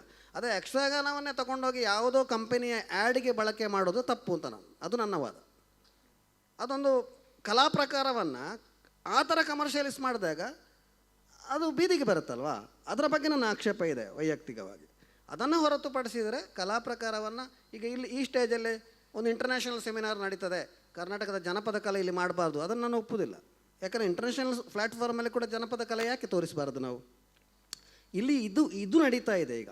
ಯಾವುದು ಇದು? ಇಂಥದ್ದು ಇಲ್ಲಿಗೆ ಸರಿ, ಅದು ಅಲ್ಲಿಗೆ ಸರಿ, ಅದು ಅಲ್ಲಿಗೆ ಸರಿ, ಅಲ್ಲಿ ಇದು ಇರಬಾರ್ದು, ಇಲ್ಲಿ ಇದು ಇರಬಾರ್ದು, ಅಥವಾ ಅವರು ಇದನ್ನು ಮಾಡಬಾರ್ದು, ಇವರು ಅದನ್ನು ಮಾಡಬಾರ್ದು. ಮತ್ತು ಈಗ ನೋಡಿ, ಗಾಂಧಿಯ ಕಾಲದಲ್ಲೇ ಜಾತಿ ಪದ್ಧತಿಯನ್ನು ತೊಲಗಿಸಬೇಕು ಅಂತ ಮಾತಾಡ್ತಾ ಬರ್ತಾ ಇರುವ ನಾವು ಇತ್ತೀಚೆಗೆ ಜಾತಿಯ ಆಧಾರದಲ್ಲಿ ಅಕಾಡೆಮಿಗಳನ್ನು ಮಾಡ್ತೇವೆ, ಜಾತಿಯ ಆಧಾರದ ಮೇಲೆ ನಿಗಮಗಳನ್ನು ಮಾಡ್ತೇವೆ, ಜಾತಿಯ ಆಧಾರದಲ್ಲಿ ಕಲಾ ಪ್ರಕಾರಗಳನ್ನು, ಅದು ಅವರ ಜಾತಿಯ ಕಲೆ, ಇದು ಇವರ ಜಾತಿಯ ಕಲೆ, ಇದು ಇವರ ಧರ್ಮದ ಕಲೆ. ಇದು ನಮಗೆ ಎಕ್ಸ್ಟ್ರೀಮ್ ಅನಿಸೋದಿಲ್ಲ ಸರ್? ಈಗ ನೀವು ಕತೆ ಹೇಳುವ ಶೈಲಿಗಳಲ್ಲಿ ನಾಟಕ ರಂಗದಲ್ಲಿ ಆದರೆ ಎಂಡ್ ಟು ಎಂಡನ್ನು ಹೇಳ್ಕೊತ ಬರ್ತೀವಿ ಲೀನಿಯರ್ಗೆ. ಈಗ ಸಿನಿಮಾ ಒಂದು ನಾನ್ ಲೀನಿಯರ್ ಫಾರ್ಮ್ಯಾಟ್ ಅಂತ ಅಂದ್ಕೊಳ್ಳುವಂಥದ್ದಾದರೆ, ಈ ರೀತಿ ಆಚರಣೆಗಳನ್ನು ಪ್ರದರ್ಶನವನ್ನು ತೋರಿಸುವಂಥದ್ದಕ್ಕೆ ಅದು ವ್ಯತ್ಯಾಸ ಆಗತ್ತಾ? ಆ ರೀತಿಯ ಚಾಲೆಂಜಸ್ ಇದೆಯಾ? ಈಗ ನಾಟಕದಲ್ಲೂ ಸಿನಿಮಾದಲ್ಲೂ ಲೀನಿಯರ್ ಆ್ಯಂಡ್ ನಾನ್ ಲೀನಿಯರ್ ಎರಡೂ ಫಾರ್ಮುಲಾಗಳನ್ನು ಬಳಕೆ ಮಾಡ್ತಾ ಇದ್ದಾರೆ. ಹಾಗಾಗಿ ಇದಮ್ಮಿತ್ತಮ್ ಅಂತ ಹೇಳೋದು ಕಷ್ಟ. ಈಗ ನೀವೊಂದು 10-20 ವರ್ಷದ ಹಿಂದಿನ ಸಿನಿಮಾಗಳನ್ನು ನೋಡಿದರೆ ಒಂದು ಫಾರ್ಮುಲಾ ಇತ್ತು. 4 ಹಾಡು, 2 ಫೈಟಿಂಗು, ಒಂದು ರೊಮ್ಯಾಂಟಿಕ್ ದೃಶ್ಯಗಳು, ಮರ ಸುತ್ತೋದು, ಇಂಥ ಒಂದು ನಾರ್ಮಲ್ ಆದಂಥ ಒಂದು ಫಾರ್ಮುಲಾದಲ್ಲಿ ಒಂದಷ್ಟು ಸಿನಿಮಾಗಳು ಬರ್ತಾಯಿತ್ತು. ಬಟ್ ಇತ್ತೀಚಿನ ಒಂದು 2 ದಶಕಗಳಲ್ಲಿ ಸಿನಿಮಾ ಮತ್ತು ಎಲ್ಲ ಪ್ರದರ್ಶಕ ಮಾಧ್ಯಮಗಳು ಇವತ್ತು ಫಾರ್ಮುಲಾವನ್ನು ಬ್ರೇಕ್ ಮಾಡಿದೆ. ಇದಮ್ಮಿತ್ತಂತ ಯಾವುದೇ ಫಾರ್ಮುಲಾ ಇಲ್ಲ. ಹಾಗಾಗಿ ತುಂಬ ಜನರಿಗೆ ಅದು ಎಂಟರ್ಟೈನ್ ಮಾಡಲಿಕ್ಕೆ ಸಾಧ್ಯ ಆಗ್ತದೆ. ಹೊಸ ಸಿನಿಮಾಗಳು, ಹೊಸ ಸಿನಿಮಾ ಮಾಡುವಂಥ ವ್ಯಕ್ತಿಗಳು ಇವತ್ತು ಪ್ಯಾನ್ ಇಂಡಿಯಾ ಆಗಿ ಹೊರಗಡೆ ದೇಶಕ್ಕೆ ಹೋಗುವ ಮಟ್ಟಕ್ಕೆ ಬೆಳೀತಾ ಇದ್ದಾರೆ. ಹಾಗಾಗಿ ಈಗ ನಾವು ನಂಬಿಕೊಂಡು ಲೀನಿಯರ್ ನಾನ್ ಲೀನಿಯರ್ ಫಾರ್ಮುಲಾದಲ್ಲಿ ಎಲ್ಲವೂ ಆಗುತ್ತೆ ಅನ್ನೋದು ಈಗ ಸುಳ್ಳು. ಪ್ರತಿ ದೃಶ್ಯಗಳು ಕೂಡ ಬೇರೆ ಬೇರೆ ಪ್ರಕಾರಗಳಲ್ಲಿ ಅಥವಾ ಬೇರೆ ಬೇರೆ ಫಾರ್ಮುಲಾಗಳಲ್ಲಿ ಇವತ್ತು ಪೋಣಿಸಲ್ಪಡ್ತಾ ಇದ್ದಾವೆ. ಆವಾಗ ಕೂಡ ಅದು ಅಗೇನ್ ನಾನು ಹೇಳೋದು, ನೀವು ಯಾವುದನ್ನೇ ಬಳಕೆ ಮಾಡಿ, ಇಸ್ ಇಟ್ ರಿಲೆವೆಂಟ್ ಅನ್ನೋ ಪ್ರಶ್ನೆಯನ್ನು ಮಾಡ್ಕೋಬೇಕಾಗತ್ತೆ ಅನ್ನುವಂಥದ್ದು. ಆದರೆ ಊಟ ಮಾಡೋ ಪದ್ಧತಿ, ನಾನು ಒಬ್ಬ ಹಳ್ಳಿಗಮರನ ಪಾತ್ರ ಮಾಡಿ ಅಥವಾ ಒಬ್ಬ ರೈತನ ಪಾತ್ರ ಮಾಡಿ ಸಿನಿಮಾದಲ್ಲಿ ಸ್ಪೂನ್ ಹಿಡ್ಕೊಂಡು ಊಟ ಮಾಡಿದರೆ ಅದು ರಿಲೆವೆಂಟಾ? ನಾನು ಕೈಯಲ್ಲೇ ಊಟ ಮಾಡಬೇಕಾಗತ್ತೆ. ಅಷ್ಟು ಸಾಮಾನ್ಯ ಪ್ರಜ್ಞೆ ಆದರೂ ಒಬ್ಬ ಮೇಕರಿಗೆ, ಫಿಲಮ್ ಮೇಕರಿಗೆ ಇರಬೇಕಾಗತ್ತೆ. ನಾನು ಕೆಲವು ಸಿನಿಮಾಗಳನ್ನು ನೋಡಿದ್ದೇನೆ. ಅವನು ಎಲ್ಲಿಂದೋ ಹಳ್ಳಿಯಿಂದ ಬರ್ತಾನೆ, ಅವನು ಅಲ್ಲಿ ಹೋಗಿ ಅಶೋಕ್ ಹೋಟೆಲಲ್ಲಿ ಕೂತ್ಕೊಂಡು ಸ್ಪೂನ್ ಪೋರ್ಕಲ್ಲಿ ತಿನ್ನುವಂಥ ದೃಶ್ಯಗಳನ್ನು, ಬಟ್ ಅದು ರಿಲೆವೆಂಟ್ ಆಗಲ್ಲ ನೋಡಿ. ಅಲ್ಲಿ ಆ ತಿನ್ನುವ, ನಾನು ಯಾಕೆ ಇದನ್ನು ಸಿಂಪಲಾಗಿ ಹೇಳ್ತಾ ಇಲ್ಲ, ಅದೊಂದು ಭಾಗ, ಜೀವನ ಪದ್ಧತಿಯ ಭಾಗ ಅಲ್ವಾ ಅದು. ಆ ಜೀವನ ಪದ್ಧತಿಯ ಭಾಗವನ್ನು ಹಾಗೆ ತೋರಿಸಿದ್ರೆ ಮಾತ್ರ ರಿಲೆವೆಂಟ್ ಆಗುತ್ತೆ, ಅದು ಉಲ್ಟಾ ತೋರಿಸಿದಾಗ ಆಗೋದಿಲ್ಲ ಅಂತ. ಈಗ ನೀವು ಹೇಳಿದಿರಿ ಸಿದ್ಧ ಮಾದರಿಗಳನ್ನು ಮುರಿಯಲಾಗಿದೆ, ಅಲ್ಲಿ ಯಾವುದೇ ರೀತಿಯಾದಂಥ ಸಿನಿಮಾ ಮೇಕಿಂಗ್ನಲ್ಲಿ ಸಿದ್ಧ ಮಾದರಿಗಳು ಇಲ್ಲ, ಅದು ಪರಂಪರೆಯನ್ನು ತೋರಿಸುವ ಪದ್ಧತಿಯಲ್ಲಿಯೂ ಕೂಡ ಆಗಿದ್ದಿರಬಹುದು ಅನ್ನುವಂಥದ್ದು. ಹಾಗಿದ್ರೆ ಇದು ಒಂದು ಹೊಸ ಸ್ವರೂಪದ ಪಾಲಿಟಿಕ್ಸ್ ಆಫ್ ಸಿನಿಮಾಗೆ ತೆಗೆದುಕೊಂಡು ಹೋಗ್ತಾ ಇದೆಯಾ ಅನ್ನುವಂಥದ್ದು? ಇಲ್ಲಿ ಯಾವುದೇ ಮಾಧ್ಯಮದಲ್ಲಿ ಒಬ್ಬ ಅವನನ್ನು ತೊಡಗಿಸಿಕೊಳ್ತಾನೆ ಅಂದರೆ 2 ಉದ್ದೇಶಕ್ಕೆ, ಒಂದು ಹಣ, ಮತ್ತೊಂದು ಹೆಸರು. ಆಯಿತಾ? ಈಗೇನಾದಂದರೆ ಸಿನಿಮಾ ಇಂಡಸ್ಟ್ರಿಗೆ ಬಂದಾಗ ಈಗ ಪ್ರತಿಷ್ಠೆಯ ಕಣ ಆಗ್ತಾ ಇರೋದು ಲಾಭವೋ ನಷ್ಟವೋ ಗೊತ್ತಿಲ್ಲ, ಒಂದು ರೀತಿಯಲ್ಲಿ ನಷ್ಟ ಅಂತ ಅಂದ್ಕೊಂಡಿದ್ದೇನೆ. ಯಾಕಂದರೆ ಇವತ್ತು ನಾನು ಎಷ್ಟು ಕೋಟಿ ದುಡ್ಡು ಹಾಕ್ತೇನೆ ಅನ್ನೋ ಆಧಾರದ ಮೇಲೆ ಸಿನಿಮಾದ ಯಶಸ್ಸು ನಿಂತಿರೋದಿದೆಯಲ್ಲ, ಅದು ಒಂದು ರೀತಿಯಲ್ಲಿ ದುರಂತ ಅಂತ ನನಗನ್ನಿಸ್ತಾ ಇದೆ. ಯಾಕಂದರೆ ತುಂಬ ಜನ ಕ್ರಿಯೇಟಿವ್ ಆದಂಥ ಹೊಸ ಫಿಲಮ್ ಮೇಕರ್ಸು ಒಳ್ಳೊಳ್ಳೆ ಸಿನಿಮಾಗಳನ್ನು ಮಾಡ್ತಾ ಇದ್ದಾರೆ. ಅವರು ಅವರ ಸಿನಿಮಾಗಳನ್ನು ಕಾಂಪೀಟ್ ಮಾಡಲಿಕ್ಕಾಗದೆ ಒದ್ದಾಡ್ತಿರೋಂಥ ಸನ್ನಿವೇಶ ನಿರ್ಮಾಣ ಆಗಿದೆ ಒಂದು. ಇನ್ನೊಂದೇನಂತಂದರೆ ಅಲ್ಲಿ ಏನು ಹೇಳ್ತಾರೆ, ಹೈರಾರ್ಕಿಗಳು ತುಂಬ ವರ್ಕ್ ಆಗ್ತಾ ಇದೆ. ಈಗ ನಾನೇ ಒಂದು ಸಾಮಾನ್ಯ ಒಂದು 5 ಲಕ್ಷ 10 ಲಕ್ಷ ಬಜೆಟಕ್ಕೆ ಒಂದು ಒಳ್ಳೆ ಸಿನಿಮಾ ಮಾಡಿ ರಾಷ್ಟ್ರೀಯ ಪ್ರಶಸ್ತಿ ಕೂಡ ಸಿಗ್ತದೆ ಅಂತ ಇಟ್ಕೊಳ್ಳಿ ನನಗೆ. ಆವಾಗ ನನ್ನನ್ನು ನೋಡುವ ದೃಷ್ಟಿಕೋನ ಬೇರೆತ್ತದೆ.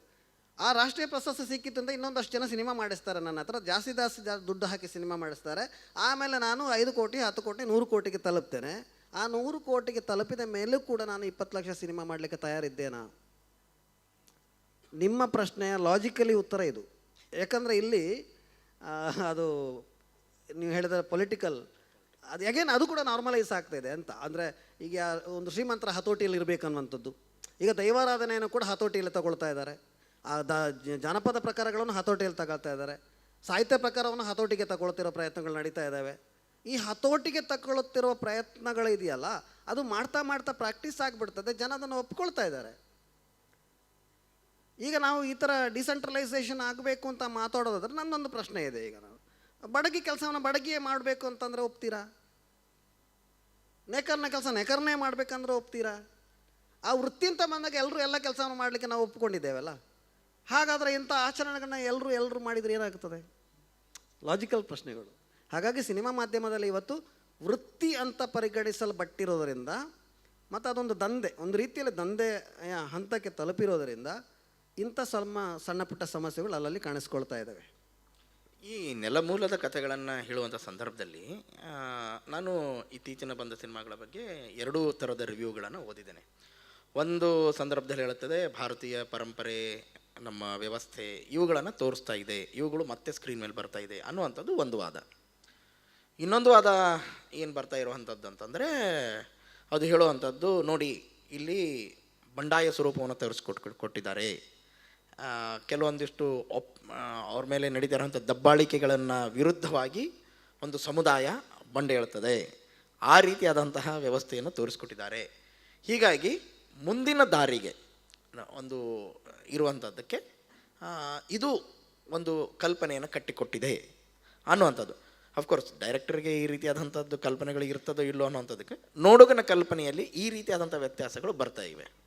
ಇಲ್ಲಿ ಒಂದು ಗಮನಿಸಬೇಕು, ಒಂದು ಆಕ್ಷೇಪದ, ನೀವು ಹೇಳಿದ ಆಕ್ಷೇಪದ, ಭಾರತೀಯ ಜೀವನ ಪದ್ಧತಿ ಅಥವಾ ನೆಲಮೂಲದ ಸಂಸ್ಕೃತಿಯನ್ನು ತೋರಿಸುವ ಅನೇಕ ಚಿತ್ರಗಳು ಭಾರತದಲ್ಲಿ ಬಂದು ಹೋಗಿದೆ ಮತ್ತು ಅದನ್ನು ಜನ ಒಪ್ಪಿಕೊಂಡಿದ್ದಾರೆ ಮತ್ತು ಅದರ ಮೂಲಕ ಸಂಸ್ಕೃತಿಯ ಅನಾವರಣ ಆಗಿದೆ ಮತ್ತು ಎಕ್ಸ್ಚೇಂಜ್ ಆಗಿದೆ. ನಾವು ಕಾಶ್ಮೀರಿ ಸಿನಿಮಾಗಳನ್ನು ನೋಡಿದಾಗ ನಮಗೆ ದಕ್ಷಿಣ ಭಾರತದವರಿಗೆ ಕಾಶ್ಮೀರ ಜನರ ಸಂಸ್ಕೃತಿಯನ್ನು ಅರಿವು ಮಾಡಲಿಕ್ಕೆ ಸಾಧ್ಯ ಆಗುತ್ತೆ. ಅಥವಾ ಇಲ್ಲಿಯ ಪಕ್ಕದ ಪಾಕಿಸ್ತಾನಿ ಸಿನಿಮಾಗಳನ್ನು ನೋಡಿದರೆ ಪಾಕಿಸ್ತಾನಿ ಜೀವನ ಪದ್ಧತಿ ನಾವೇನು ಮಾಧ್ಯಮದಲ್ಲಿ ನೋಡ್ತಾ ಇರ್ತೇವಲ್ಲ, ಅದನ್ನು ಹೊರತುಪಡಿಸಿದ ನಿಜ ಜೀವನ ಪದ್ಧತಿಯನ್ನು ಕೂಡ ಆ ಸಿನಿಮಾಗಳು ನಾವು ನೋಡಲಿಕ್ಕೆ ಸಾಧ್ಯ ಆಗುತ್ತೆ. ಇದು ಒಂದು ವಾದ. ಇನ್ನೊಂದು ವಾದ, ನಮ್ಮ ಭಾರತೀಯ ನೆಲಮೂಲದ ಸಂಸ್ಕೃತಿಯನ್ನು ವಿದೇಶದಲ್ಲಿ ತಗೊಂಡೋಗಿ ತೋರಿಸಿ ಅಲ್ಲಿ ಪ್ರಶಸ್ತಿ ತಗೊಂಡು ಬಂದು ನಮ್ಮ ಮಾನ ಹರಾಜು ಮಾಡ್ತಾ ಇದ್ದಾರೆ. ಅಂದರೆ ನಮ್ಮಲ್ಲಿ ತೋರಿಸಲೇಬೇಕಾದ ಅಂಶಗಳನ್ನು ವಿದೇಶಿಯರಿಗೆ ತೋರಿಸಿದಾಗ ಅದು ನಮ್ಮ ದೇಶದ ಮಾನ ಹರಾಜು ಹೇಗಾಗುತ್ತೆ? ಆ ಮೂಲಕ ಅದಕ್ಕೊಂದು ಅಧ್ಯಯನ ಆಗಿ ಏನು ನಮ್ಮ ಮಾನ ಹೋಗುವಂಥ ಅಂಶಗಳಿದೆ ಅದನ್ನು ಯಾಕೆ ನಾವು ಬೆಳೆಸಬಾರ್ದು? ಈ 2 ರೀತಿಯಲ್ಲಿ ನಾವು ಯೋಚನೆ ಮಾಡಬೇಕು ಅಳವಡಿಕೆ ಅಂತ ಬಂದಾಗ, ಆಯಿತಾ? ಒಂದದು. ಇನ್ನೊಂದೇನಂತಂದರೆ ಈಗ ಏನು ಬಂಡಾಯ ಅಂತ ಕರೆಯುವಂಥದ್ದು, ಯಾವುದನ್ನು ನಾವು ಬಂಡಾಯ ಅಂತ ಕರಿತೇವೆ ನೋಡಿ. ಇದು ಹೇಳ್ಬೋದೋ ಗೊತ್ತಿಲ್ಲ, ಕಸ ಹೊಡಿತಾನೆ, ರಸ್ತೆಯಲ್ಲಿ ಕಸ ಹೊಡೆಯೋನು. ಆ ಕಸ ಹೊಡೆಯೋನು ಅವನು ಇಂಥವನೇ ಆಗಿರಬೇಕು ಅಂತ ತೀರ್ಮಾನ ಮಾಡೋ ಉದ್ದೇಶ ಯಾಕೆ?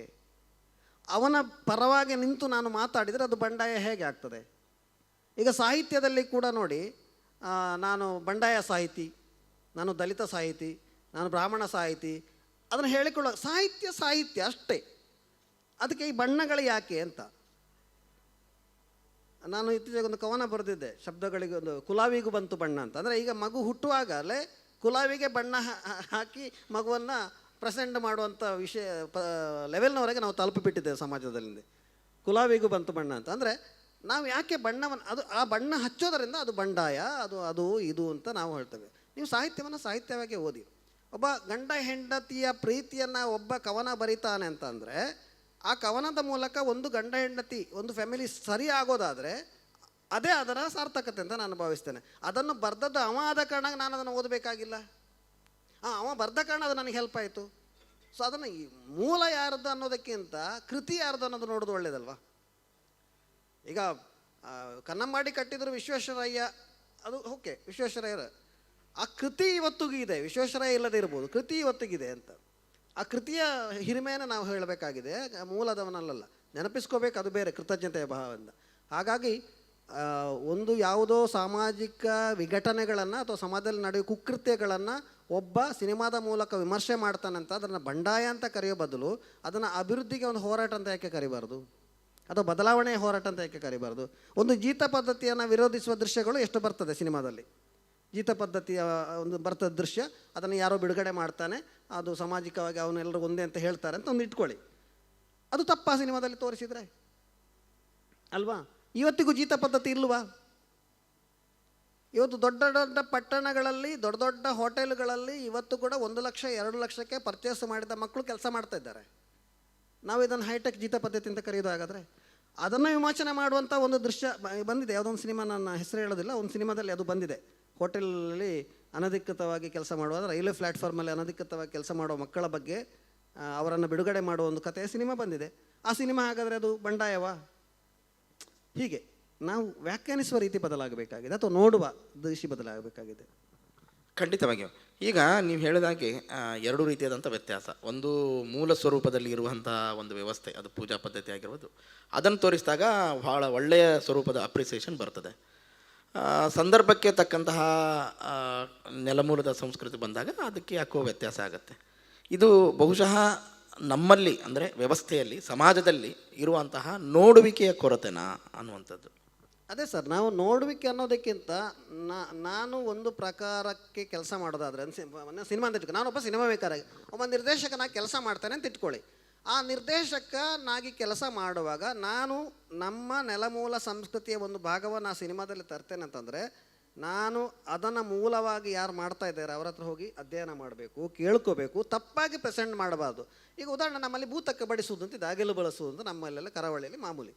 ಅದಕ್ಕೆ ಬೇರೆ ಬೇರೆ ದೈವಕ್ಕೆ ಬೇರೆ ಬೇರೆ ಸಿಸ್ಟಮ್ ಇದೆ. ಅದು 3 ಎಲೆ ಇರ್ಬೋದು, ಕೊಡಿ ಎಲೆ 2 1 ಎಲೆ ಇರ್ಬೋದು, 5 ಎಲೆ ಇರ್ಬೋದು, ಅಥವಾ ಎಲಡಿಕೆ ಇರ್ಬೋದು. ಅದು ನಾನು ನನ್ನ ಸಿನಿಮಾದಲ್ಲಿ ಅದರಲ್ಲಿ ಯಾವುದನ್ನು ಬಳಕೆ ಮಾಡ್ಕೊಳ್ತೇನೆ ಅಂತ ಸ್ಪಷ್ಟತೆ ನನಗಿರಬೇಕು.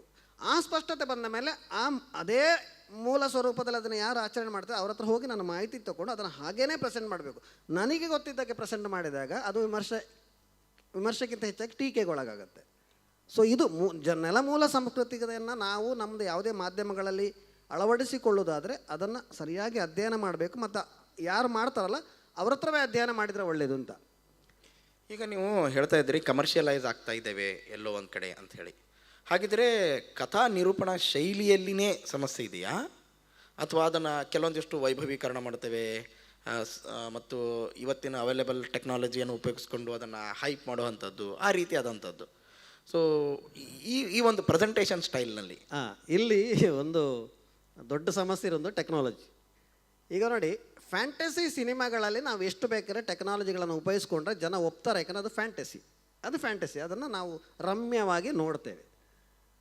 ಒಂದು ನೆಲಮೂಲ ಸಂಸ್ಕೃತಿಯ ಕಥೆಯನ್ನು ಉಳ್ಳ ಒಂದು ಚಿತ್ರವನ್ನು ಮಾಡ್ತಾ ಒಬ್ಬ ರೈತ ಉಳ್ತಾ ಆ ದನ ಸಮೇತ ಅವ ಹಾರಿಕೊಂಡು ಹೋಗಿ ಇನ್ನೊಂದು ಗದ್ದೆಯಲ್ಲಿ ಇಳಿತಾನೆ ಅಂತಾದರೆ ಆ ಟೆಕ್ನಾಲಜಿಯ ಅಳವಡಿಕೆ ಫೇಕ್ ಅನಿಸೋದಿಲ್ವಾ? ಇವತ್ತು ಅದನ್ನು ಮಾಡಿದರೂ ಶಿಳ್ಳೆ ಹೊಡೆದು ಒಪ್ಪಿಕೊಳ್ಳೋ ಜನ ಇದ್ದಾರಲ್ಲ, ಅದು ದುರಂತ ಅಂತ ನಾನು ಹೇಳ್ತಿರೋಂಥದ್ದು. ಅಂದರೆ ಆ ಪ್ರೆಸೆಂಟೇಷನ್, ನಾವು ಸ್ಟೋರಿ ಟೆಲ್ಲಿಂಗಲ್ಲಿ ಯಾವ ಸ್ಟೈಲ್ ಆಫ್ ಪ್ರೆಸೆಂಟೇಷನ್ ಹೇಳ್ತೇವೆ.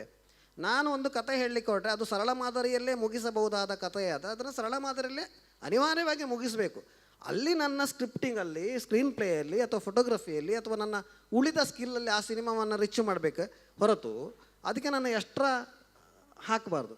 ಈಗ ರಾಮಾಯಣದಲ್ಲಿ ರಾಮ ಹೀಗೆ ಬಾಣ ಬಿಡುವಾಗ ಆ ಬಾಣ ಹೋಗೋದನ್ನು ನಾವು VFX ಮಾಡಿ ತೋರಿಸೋದ್ರಲ್ಲಿ ಅಭ್ಯಂತರ ಇಲ್ಲ. ಅದೇ ಒಬ್ಬ ಬೇಡರ ಹುಡುಗ ಹಳ್ಳಿಯಲ್ಲಿ ಆಟ ಆಡ್ತಾ ಒಂದು ಹಕ್ಕಿಗೆ ಹೀಗೆ ಕಲ್ಲು ಹೊಡೆಯುವ, ಆ ಕಲ್ಲು ಬೆಂಕಿಯಾಗಿ ಹೋಗೋ ಹಾಗೆ ಮಾಡಿದರೆ ಅದನ್ನು ಒಪ್ಲಿಕ್ಕೆ ಆಗ್ತದೆ ಅಂತ.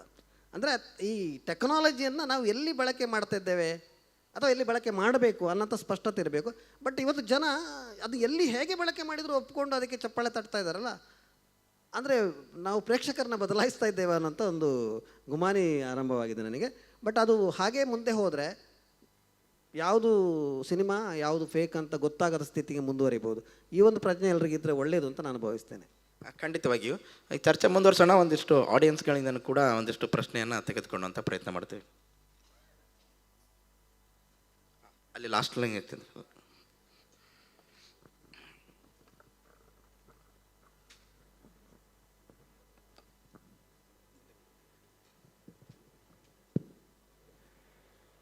ಸರ್ ನಮಸ್ತೆ.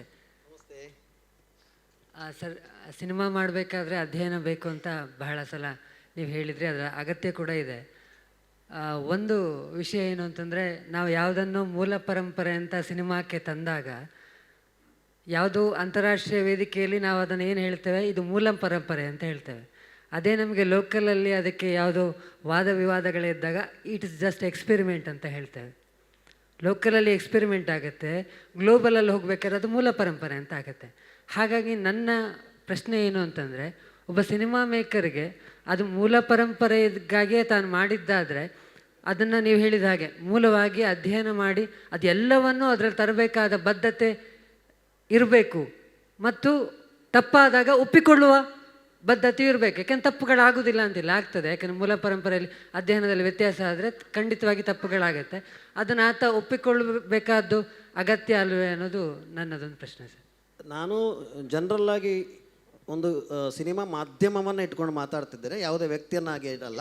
ಯಾವುದೋ ಒಬ್ಬ ವ್ಯಕ್ತಿ ಮಾಡಿದ ತಪ್ಪನ್ನು ಸಿನಿಮಾ ಇಂಡಸ್ಟ್ರಿಯ ತಪ್ಪು ಅಂತ ನಾವು ಬಿಂಬಿಸಲಿಕ್ಕೆ ಆಗೋದಿಲ್ಲ.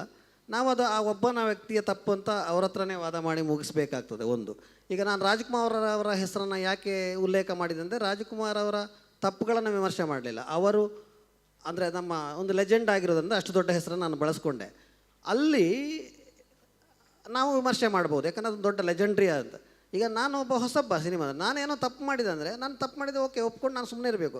ನನ್ನ ತಪ್ಪನ್ನು ಇಡೀ ಸಿನಿಮಾ ಮಾಧ್ಯಮಕ್ಕೆ ಅಪ್ಲೈ ಮಾಡಲಿಕ್ಕೆ ಆಗೋದಿಲ್ಲ. ಯಾಕೆ ಅದು ನನ್ನ ವೈಯಕ್ತಿಕವಾಗಿ ನನ್ನ ಅಜ್ಞಾನದಿಂದಲೋ ಅದು ದುರಹಂಕಾರದಿಂದಲೋ ಇನ್ನು ಯಾವುದೋ ಕಾರಣಕ್ಕೆ ನಾನು ತಪ್ಪು ಮಾಡಿರ್ಬೋದು. ಬಟ್ ನಾನು ಮಾಡಿದ ತಪ್ಪು ಸಿನಿಮಾ ಮಾಧ್ಯಮದ ತಪ್ಪಾಗೋದಿಲ್ಲ. ಅದು ನನ್ನ ತಪ್ಪಾಗ್ತದೆ, ಅದು ನನ್ನ ಜವಾಬ್ದಾರಿ ಆಗ್ತದೆ. ಅದು ನನ್ನ ಜವಾಬ್ದಾರಿ ಅನ್ನೋಲ್ಲಿಗೆ ಅದನ್ನು ಮುಗಿಸಿಬಿಟ್ರೆ ಸಿನಿಮಾ ಮಾಧ್ಯಮಕ್ಕೆ, ಈಗ ನಾವು ಹೇಳ್ತೇವಲ್ಲ, ಒಂದು ಯಾವುದೋ ಊರನ್ನ ಹೆಸರು ಯಾವ ಊರಿನವರು ಸರಿ ಇಲ್ಲ ಮಾರ್ರೆ ಅಂತ ಹೇಳಿದರೆ ಊರಿನವ್ರು ಎಲ್ಲರೂ ಸರಿ ಇಲ್ಲ ಅಂತ ಅರ್ಥ ಅಲ್ಲ. ಅಲ್ಲಿ ಯಾರೋ ಒಬ್ಬ ಇಬ್ಬರು ಮಾಡಿದ ತಪ್ಪಿಗೆ ನಾವು ಇಡೀ ಊರನ್ನು ಬೈತೇವೆ. ಸಿನಿಮಾ ಮಾಧ್ಯಮದಲ್ಲೂ ಅಂಥ ತಪ್ಪುಗಳನ್ನು ತುಂಬ ಜನ ಮಾಡ್ತಾ ಇದ್ದಾರೆ. ಅದನ್ನು ನಾವು ಆಕ್ಷೇಪಗಳು ಅಂತ ಅಥವಾ ಏನು ಎಕ್ಸೆಪ್ಷನ್ಸ್ ಅಂತಲೇ ಇಟ್ಕೋಬೇಕಾಗತ್ತೆ. ನಮಸ್ತೆ, ನಾನು ಪದ್ಮನಾಭ ಅಂತ ಕಾಸರಗೋಡಿಂದ ಬಂದದ್ದು. ಈ ನಾಟಕ ರಂಗದಲ್ಲಿ ಇತ್ತೀಚೆಗೆ ಕೆಲವು ಬದಲಾವಣೆಗಳು ಆಗ್ತಾ ಇದೆ. ಅಂದರೆ ಡೈಲಾಗ್ಸ್ ಎಲ್ಲ ಡಬ್ಬಿಂಗ್ ಮಾಡ್ತಾ ಇದ್ದಾರೆ, ಮತ್ತು ಅದರಲ್ಲಿ ಕೂಡ ಕೆಲವು ಸೀನ್ಗಳನ್ನು ಹೀಗೆ ಇದರಲ್ಲಿ ತೋರಿಸೋದು ಅದೆಲ್ಲ ಮಾಡ್ತಾ ಇದ್ದಾರೆ. ಅದರಲ್ಲಿ ಒಂದನೇದು ಅವ್ರದ್ದು ಡೈಲಾಗ್ಸ್ ಎಲ್ಲ ಕ್ಲಿಯರ್ ಕೇಳ್ತದೆ, ಮತ್ತು ವೇದಿಕೆಗೆ ಮೈಕ್ಗಳ ಅಡ್ಡ ಇರೋದಿಲ್ಲ. ಅದರ ನಿಮ್ಮ ಅಭಿಪ್ರಾಯ ಏನು ಅದ್ರ ಬಗ್ಗೆ? ರಂಗ ಪರಂಪರೆ ಅಂತ ಕರೆಯೋದಾದರೆ ರಂಗಭೂಮಿಗೊಂದು ಪರಂಪರೆ ಇದೆ. ಅದು ತುಂಬ ಬೇರೆ ಬೇರೆ ರೀತಿಯ ರಂಗಭೂಮಿ ಇದೆ, ಗೊತ್ತಲ್ಲ. ರಿಯಲಿಸ್ಟಿಕ್ ಥಿಯೇಟರ್ ಇರ್ಬೋದು, ಸ್ಟೈಲಿಶ್ ಥಿಯೇಟರ್ ಇರ್ಬೋದು, ಎಪಿಕ್ ಥಿಯೇಟರ್ ಇರ್ಬೋದು, ಬೇರೆ ಬೇರೆ ಜಾತಿಯ ಅಥವಾ ಏನು ಸ್ಟೈಲಿನ ರಂಗಭೂಮಿಯ ಪ್ರಕಾರಗಳಿದೆ. ಹಾಗಾಗಿ ರಂಗ ಪರಂಪರೆ ಅಂದರೆ ನಟನೆ ಮಾತಾಡಿದರೆ ಒಳ್ಳೆಯದು ಅನ್ನೋದು ನನ್ನ ಅಭಿಪ್ರಾಯ. ಆದರೆ ಇತ್ತೀಚೆಗೆ ಏನಾಗ್ತದೆ, ಪ್ರೇಕ್ಷಕರು 3000 4000 ಜನ ಸೇರಿದಾಗ ನಮ್ಮ ಧ್ವನಿ ಸರಿ ಕೇಳೋದಿಲ್ಲ, ಅಥವಾ ಪ್ರತಿ ಶೋಕ್ಕೆ ಅದೇ ನಟನೆ ಸಿಗೋದಿಲ್ಲ, ಇತ್ಯಾದಿ ಇತ್ಯಾದಿ ಕಾರಣಕ್ಕೆ ಈಗ ಹೇಗೇನು ಅದರಲ್ಲಿ ಕೂಡ ಎಕ್ಸ್ಪೆರಿಮೆಂಟ್ಗಳು ಶುರುವಾಗಿದೆ. ಅದೊಂದು ಎಕ್ಸ್ಪೆರಿಮೆಂಟ್ ಅಂತ ನಾವು ಭಾವಿಸಬೇಕಾಗತ್ತೆ. ಆ ಎಕ್ಸ್ಪೆರಿಮೆಂಟಿಂದಾಗಿ ಏನಾಗುತ್ತೆ, ಅದು ಕಮರ್ಷಿಯಲ್ ಆಸ್ಪೆಕ್ಟಲ್ಲಿ ಆಗ್ತಿರೋದು. ನಾವು ಅದನ್ನು ಬೇಡ ಅಂತ ಹೇಳಲಿಕ್ಕೆ ನಾವು ಯಾರು? ಆದರೆ ನಿಜವಾದ ರಂಗ ಪ್ರಕ್ರಿಯೆಯನ್ನು ಮಾಡ್ತಿರೋರು ಅದನ್ನು ಮಾಡ್ತಾ ಇದ್ದಾರೆ. ನನ್ನ ಅಭಿಪ್ರಾಯ ಅಷ್ಟೇ, ಪ್ರಾಮಾಣಿಕವಾಗಿ ರಂಗಭೂಮಿ ಕೆಲಸ ಮಾಡ್ತೀರಾ ಅಂದರೆ ನಟನೆ ಮಾತಾಡಬೇಕು ಅನ್ನೋಂಥದ್ದು. ಅದಕ್ಕೆ ಬೇಕಾದ ಸೌಂಡ್ ಸಿಸ್ಟಮ್ ಇತ್ಯಾದಿ ಮಾಡ್ಕೊಂಡು ಅವನೇ ಮಾತಾಡಿದರೆ ಒಳ್ಳೆಯದು. ಹಾಗಂತ ಈ ಡಬ್ಬಿಂಗ್ ಮಾಡ್ಕೊಂಡು ಮಾಡುವಂಥ ನಾಟಕಗಳನ್ನು ನಾನು ತಿರಸ್ಕರಿಸಲಿಕ್ಕೆ ನನಗೆ ಹಕ್ಕಿಲ್ವಲ್ಲ. ನೀವು ಪ್ರೇಕ್ಷಕನಾಗಿ ತಿರಸ್ಕರಿಸಿದರೆ ಅದು ನಿಮ್ಮ ಆಯ್ಕೆ. ಆದರೆ ಪ್ರೇಕ್ಷಕರಾಗಿ ತುಂಬ ಜನ ನೋಡ್ತಾರಂತಂದರೆ ಅವ್ರನ್ನ ನೋಡಬೇಡಿ ಹೇಳಲಿಕ್ಕೆ ನಾವು ಯಾರು? ಹಾಗಾಗಿ ಇದು ಎಕ್ಸ್ಪೆರಿಮೆಂಟ್ ಮಾಡಬಹುದಾದಂಥ ಒಂದು ವಿಭಾಗ ನಾಟಕ ಅನ್ನುವಂಥದ್ದು. ಅದು ಎಷ್ಟೋ ಶತಮಾನಗಳಿಂದ ಬೇರೆ ಬೇರೆ ರೀತಿಯ ಎಕ್ಸ್ಪೆರಿಮೆಂಟ್ ಆಗ್ತಾ ಬಂದಿದೆ. ಆರಂಭದಲ್ಲಿ ಕೂಡ ಬರೀ ಮುಖವಾಡಗಳನ್ನು ಇಟ್ಟುಕೊಂಡು ಧ್ವನಿವರ್ಧಕ ಥರ ಬಳಕೆ ಮಾಡ್ತಾಯಿದ್ರು. ಹಾಗಾಗಿ ಈಗಲೂ ಧ್ವನಿವರ್ಧಕವನ್ನು ಬಳಕೆ ಮಾಡ್ತಾ ಇದ್ದಾರೆ. ಕಮರ್ಷಿಯಲ್ ಆಗಿ ಮಾಡುವ ನಾಟಕಗಳ ಬಗ್ಗೆ ನನ್ನ ಆಕ್ಷೇಪ ಏನಿಲ್ಲ, ಅದು ಅವರ ವೃತ್ತಿ ಮಾಡ್ತಾರೆ ಅಷ್ಟೇ. ಸರ್, ನಂದು 2 ಪ್ರಶ್ನೆ. ನೀವು ರಾಜ್ಕುಮಾರ್ ಕಾಲದ ಚಿತ್ರಗಳನ್ನು ಉದಾಹರಣೆಯಾಗಿ ತೆಗೆದುಕೊಂಡಿದ್ರಿಂದ ಈಗ ನಾನು ರಾಜ್ಕುಮಾರ್ ಅವರ ಕಾಲಘಟ್ಟದಲ್ಲಿ ಬಂದಂತಹ ಕುಟುಂಬ ಸಮೇತರಾಗಿ ಕುಳಿತು ನೋಡಬಹುದಾದಂತಹ 5 ಚಲನಚಿತ್ರಗಳನ್ನು ಕನ್ನಡದ ಮಟ್ಟಿಗೆ ಹೇಳೋದಾದರೆ ಹೇಳಲಿಕ್ಕೆ ಸಾಧ್ಯ ಇದೆಯಾ? ಅಲ್ಲ, ರಾಜ್ಕುಮಾರ್ನ ನಾನು ಎಲ್ಲ ಸಿನಿಮಾಗಳು ನಾನು ನೋಡಿಲ್ಲ. ಅಲ್ಲ, ಎಲ್ಲ ಅಂದರೆ ಆ ಕಾಲಘಟ್ಟದ ಸಿನಿಮಾಗಳು. ಬಹುತೇಕ ರಾಜ್ಕುಮಾರಿನ ಆರಂಭದ ಕಾಲಘಟ್ಟದ ಭಕ್ತಿ ಪ್ರಧಾನ ಸಿನಿಮಾಗಳನ್ನು ಆಗಿನ ಕುಟುಂಬಗಳು ಕೂತು ನೋಡ್ಬೋದಾಗಿತ್ತು. ಈಗಿನ ಕುಟುಂಬಗಳು ನೋಡೋದಿಲ್ಲ. ಯಾಕೆಂದರೆ ಈಗ ನಾವು ನಮ್ಮ ಮಕ್ಕಳಲ್ಲಿ ಆ ಭಕ್ತಿ ಪ್ರಧಾನ ಚಿತ್ರವನ್ನು ವೀಕ್ಷಿಸುವಂಥ ಮನಸ್ಥಿತಿಯನ್ನು ಬಿತ್ತಿದ್ದೇವೆಯೇ? ನಾನು ಆ ಪ್ರಶ್ನೆನ ಮುಂದುವರೆದ ಭಾಗ, ಇವತ್ತಿನ ಕಾಲಘಟ್ಟದಲ್ಲಿ ಸಕುಟುಂಬ ಸಮೇತರಾಗಿ ಹೋಗಿ ಕುಳಿತು ಒಂದು ಚಿತ್ರವನ್ನು ನೋಡ್ತೀವಿ ಅಂತಂದರೆ ಯಾವುದಾದ್ರೂ ಕೊನೆ ಪಕ್ಷ ಒಂದು 2-3 ಚಿತ್ರಗಳನ್ನು ಹೆಸರಿಸಲಿಕ್ಕೆ ಸಾಧ್ಯ ಇದೆಯಾ? ಈಗ ಇವತ್ತಿನ ಕಾಲಘಟ್ಟದಲ್ಲಿ ಸಕುಟುಂಬ ಅನ್ನುವಂಥ ಒಂದು ಯೂನಿಫಾರ್ಮಿಟಿ ಇದೆಯಾ ಅನ್ನೋಂಥದ್ದು ಬೇಸಿಕ್ ಪ್ರಶ್ನೆ. ಈಗ ಅಪ್ಪ ಅಮ್ಮನ ಟೇಸ್ಟು ಮತ್ತು ಮಕ್ಕಳ ಟೇಸ್ಟುಗಳು ಯೂನಿಫಾರ್ಮ್ ಆಗಿ ಎಷ್ಟು ಕುಟುಂಬದಲ್ಲಿ ಇದೆ ಅನ್ನುವಂಥದ್ದು. ಈಗ ನಾನು ನನ್ನ ಮಕ್ಕಳು, ನನ್ನ ಮಗ ಇಲ್ಲದೆ ನನ್ನ ಮಕ್ಕಳನ್ನು ನಾನು ಯಾವ ರೀತಿಯ ಸಿನಿಮಾಕ್ಕೂ ಬೇಕಾದ್ರೂ ಕರ್ಕೊಂಡು ಹೋಗ್ತೇನೆ. ಯಾಕಂದರೆ ಅವರು ಮಾನಸಿಕವಾಗಿ ಎಲ್ಲ ರೀತಿಯ ಸಿನಿಮಾವನ್ನು ನೋಡಿ ಅರಗಿಸಿಕೊಳ್ಳಲಿಕ್ಕೆ, ವಿಮರ್ಶೆ ಮಾಡಿಕೊಳ್ಳಲಿಕ್ಕೆ ಅವರು ತಯಾರಾಗಿದ್ದಾರೆ. ಈ ಥರದ ತಯಾರು ಮಾಡುವ, ಅಂದರೆ ನಾವು ಎಂತ ಹೇಳ್ತೇವೆ, ಅದನ್ನು ರಸಗ್ರಹಣ ಮಾಡುವಂತಹ ಒಂದು ಮನಸ್ಥಿತಿಯನ್ನು ನಾವು ನಮ್ಮ ಮಕ್ಕಳಲ್ಲಿ ಬಿತ್ತಿದ್ದಾದರೆ, ನೀವು ಯಾವುದೇ ಫಾರಿನ್ನ ಆರ್ಟ್ ಮೂವಿಗಳು ಏನು ಪೋರ್ನ್ ಭಾಗಗಳಿರುವಂಥ ಸಿನಿಮಾಗಳನ್ನು ಕೂಡ ನೀವು ಮಕ್ಕಳಿಗೆ ತೋರಿಸಿ ಏನೂ ಆಗೋದಿಲ್ಲ. ಇಲ್ಲಿ ಏನಾಗುತ್ತೆ, ನಾವು ಸಿನಿಮಾ ಬಂದ ಕೂಡಲೇ ಅದರ ಟೀಸರ್ ನೋಡಿ. ಈಗ ನಿನ್ನೆ ಮೊನ್ನೆ ಕೂಡ ಬಂದಿರೋ ಒಂದು ಸಿನಿಮಾದ ಟೀಸರ್ ಬಗ್ಗೆ ತುಂಬ ಆಕ್ಷೇಪಗಳನ್ನು ಅಥವಾ ರೀಲ್ಸ್ಗಳನ್ನು ನಾನು ನೋಡ್ತಾ ಇದ್ದೇನೆ. ನೀವು ಯಾವುದೋ ಒಂದು ಪರ್ಟಿಕ್ಯುಲರ್ ಒಂದು ಸಣ್ಣ ಭಾಗವನ್ನು ನೋಡಿ ಇಡೀ ಸಿನಿಮಾದ ಕಂಟೆಂಟನ್ನು ತಿರಸ್ಕರಿಸುವ ಅಗತ್ಯ ಇಲ್ಲ ಅಂತ ನನ್ನ ಭಾವನೆ.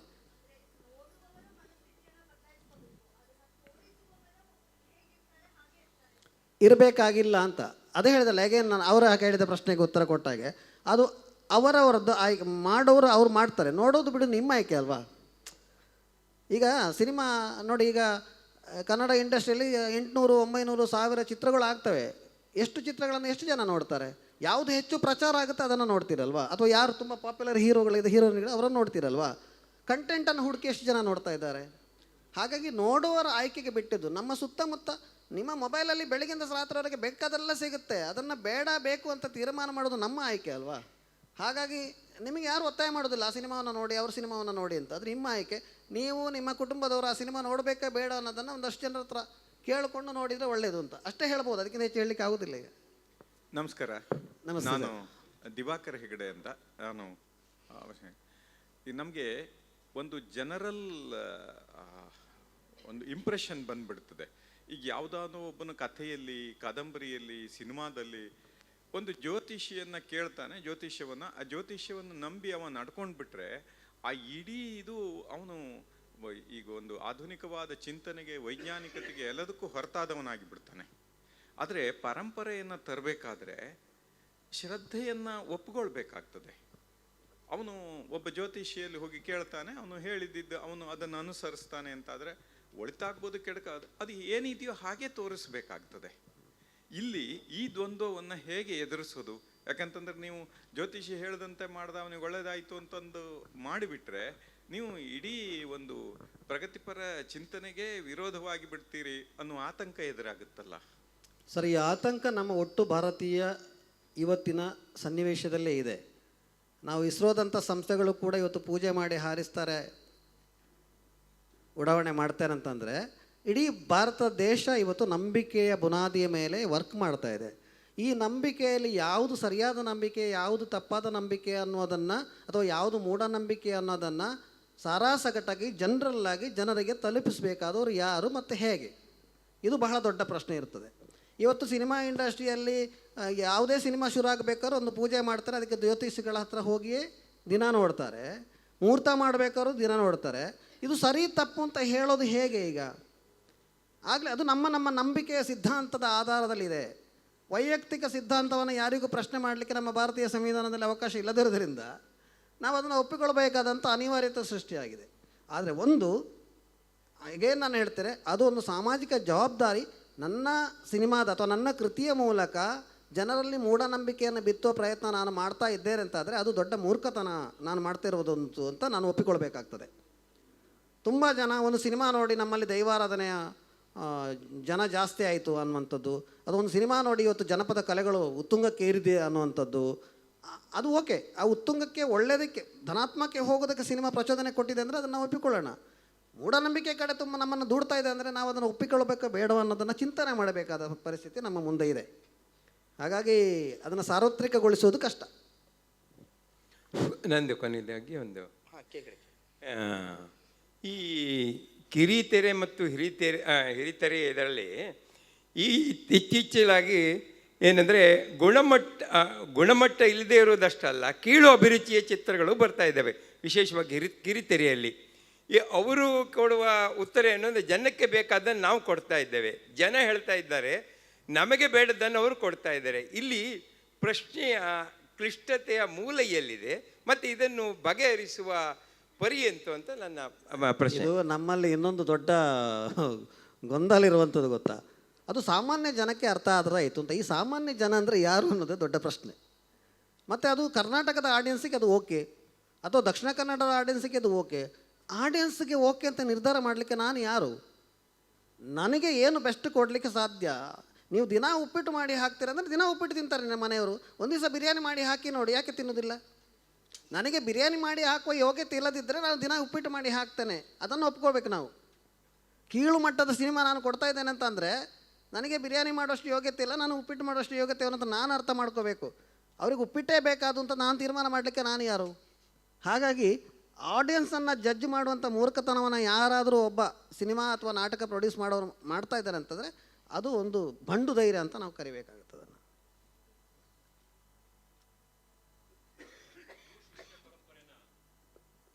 ನೀವು ಹೇಳಿದಂತಹದ್ದು, ನಮಸ್ಕಾರ, ನನ್ನ ಹೆಸರು ವೃಕ್ಷಂ ಸುರೇಶ್ ಅಂತ. ನೀವು ಹೇಳಿದಂತಹ ಒಂದು ಪಾಯಿಂಟಲ್ಲೇ ಅವಾಗ ಹಿಂದೆ ಇದ್ದಂತಹ ಗಂಗೆ ಗೌರಿ ಸಮಯ ಅಂತಂದರೆ ಚಿತ್ರದ ಸಮಯದಲ್ಲಿ ಬಂತಲಗಾರ ಹೇಳ್ತಾರೆ ಪುಟ್ಟಣ್ಣಂಗೆ, ಇದೇನೋ ಇದು ನಾಗರಹಾವು ಅಂತ ಏನೋ ಚಿತ್ರ ತೆಗಿತಿದೆ, ಹಾವು ಏಣಿ ಅಂತ. ಆದರೆ ಆ ಚಿತ್ರದಲ್ಲಿ ಇದ್ದಂತಹ ಗುರು ಶಿಷ್ಯರ ಒಂದು ಬಾಂಧವ್ಯ ಕೊಟ್ಟಂಥದ್ದು, ಆ ಥರದ ಮೌಲ್ಯ ಆಧಾರಿತ ಚಿತ್ರಗಳೇ ಪೂರ್ತಿ ಹೋಗ್ಬಿಡ್ತು. ಈ ಗುರು ಶಿಷ್ಯ ಪರಂಪರೆ ಥರದ ಚಿತ್ರಗಳಿಗೆ ಬರುವಂಥದಕ್ಕೆ ಇವತ್ತಿಗೂ ಮಾರ್ಕೆಟ್ ಖಂಡಿತ ಇದೆ. ಅದಕ್ಕೆ ನಿಮ್ಮ ದೃಷ್ಟಿಕೋನ ಏನು?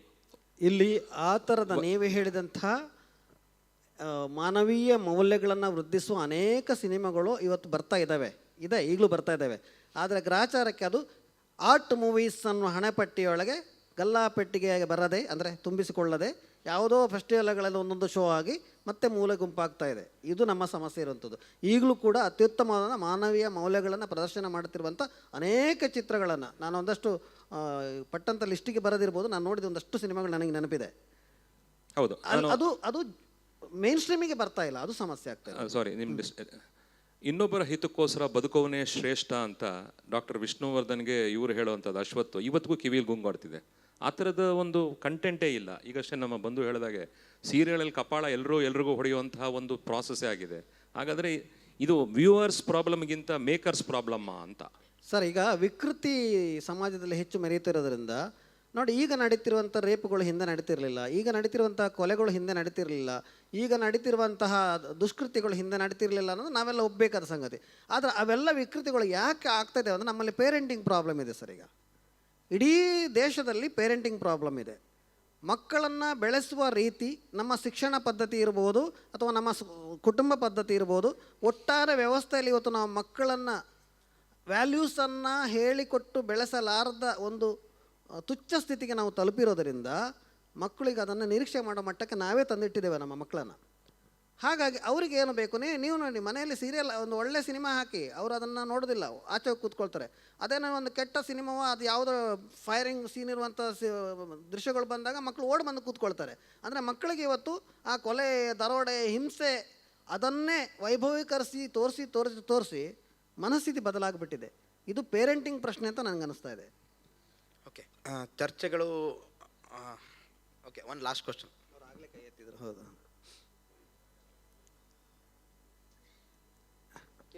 ಹಾಂ ಸರ್ ನಮಸ್ತೆ. ನಮಸ್ತೆ ಅಮ್ಮ.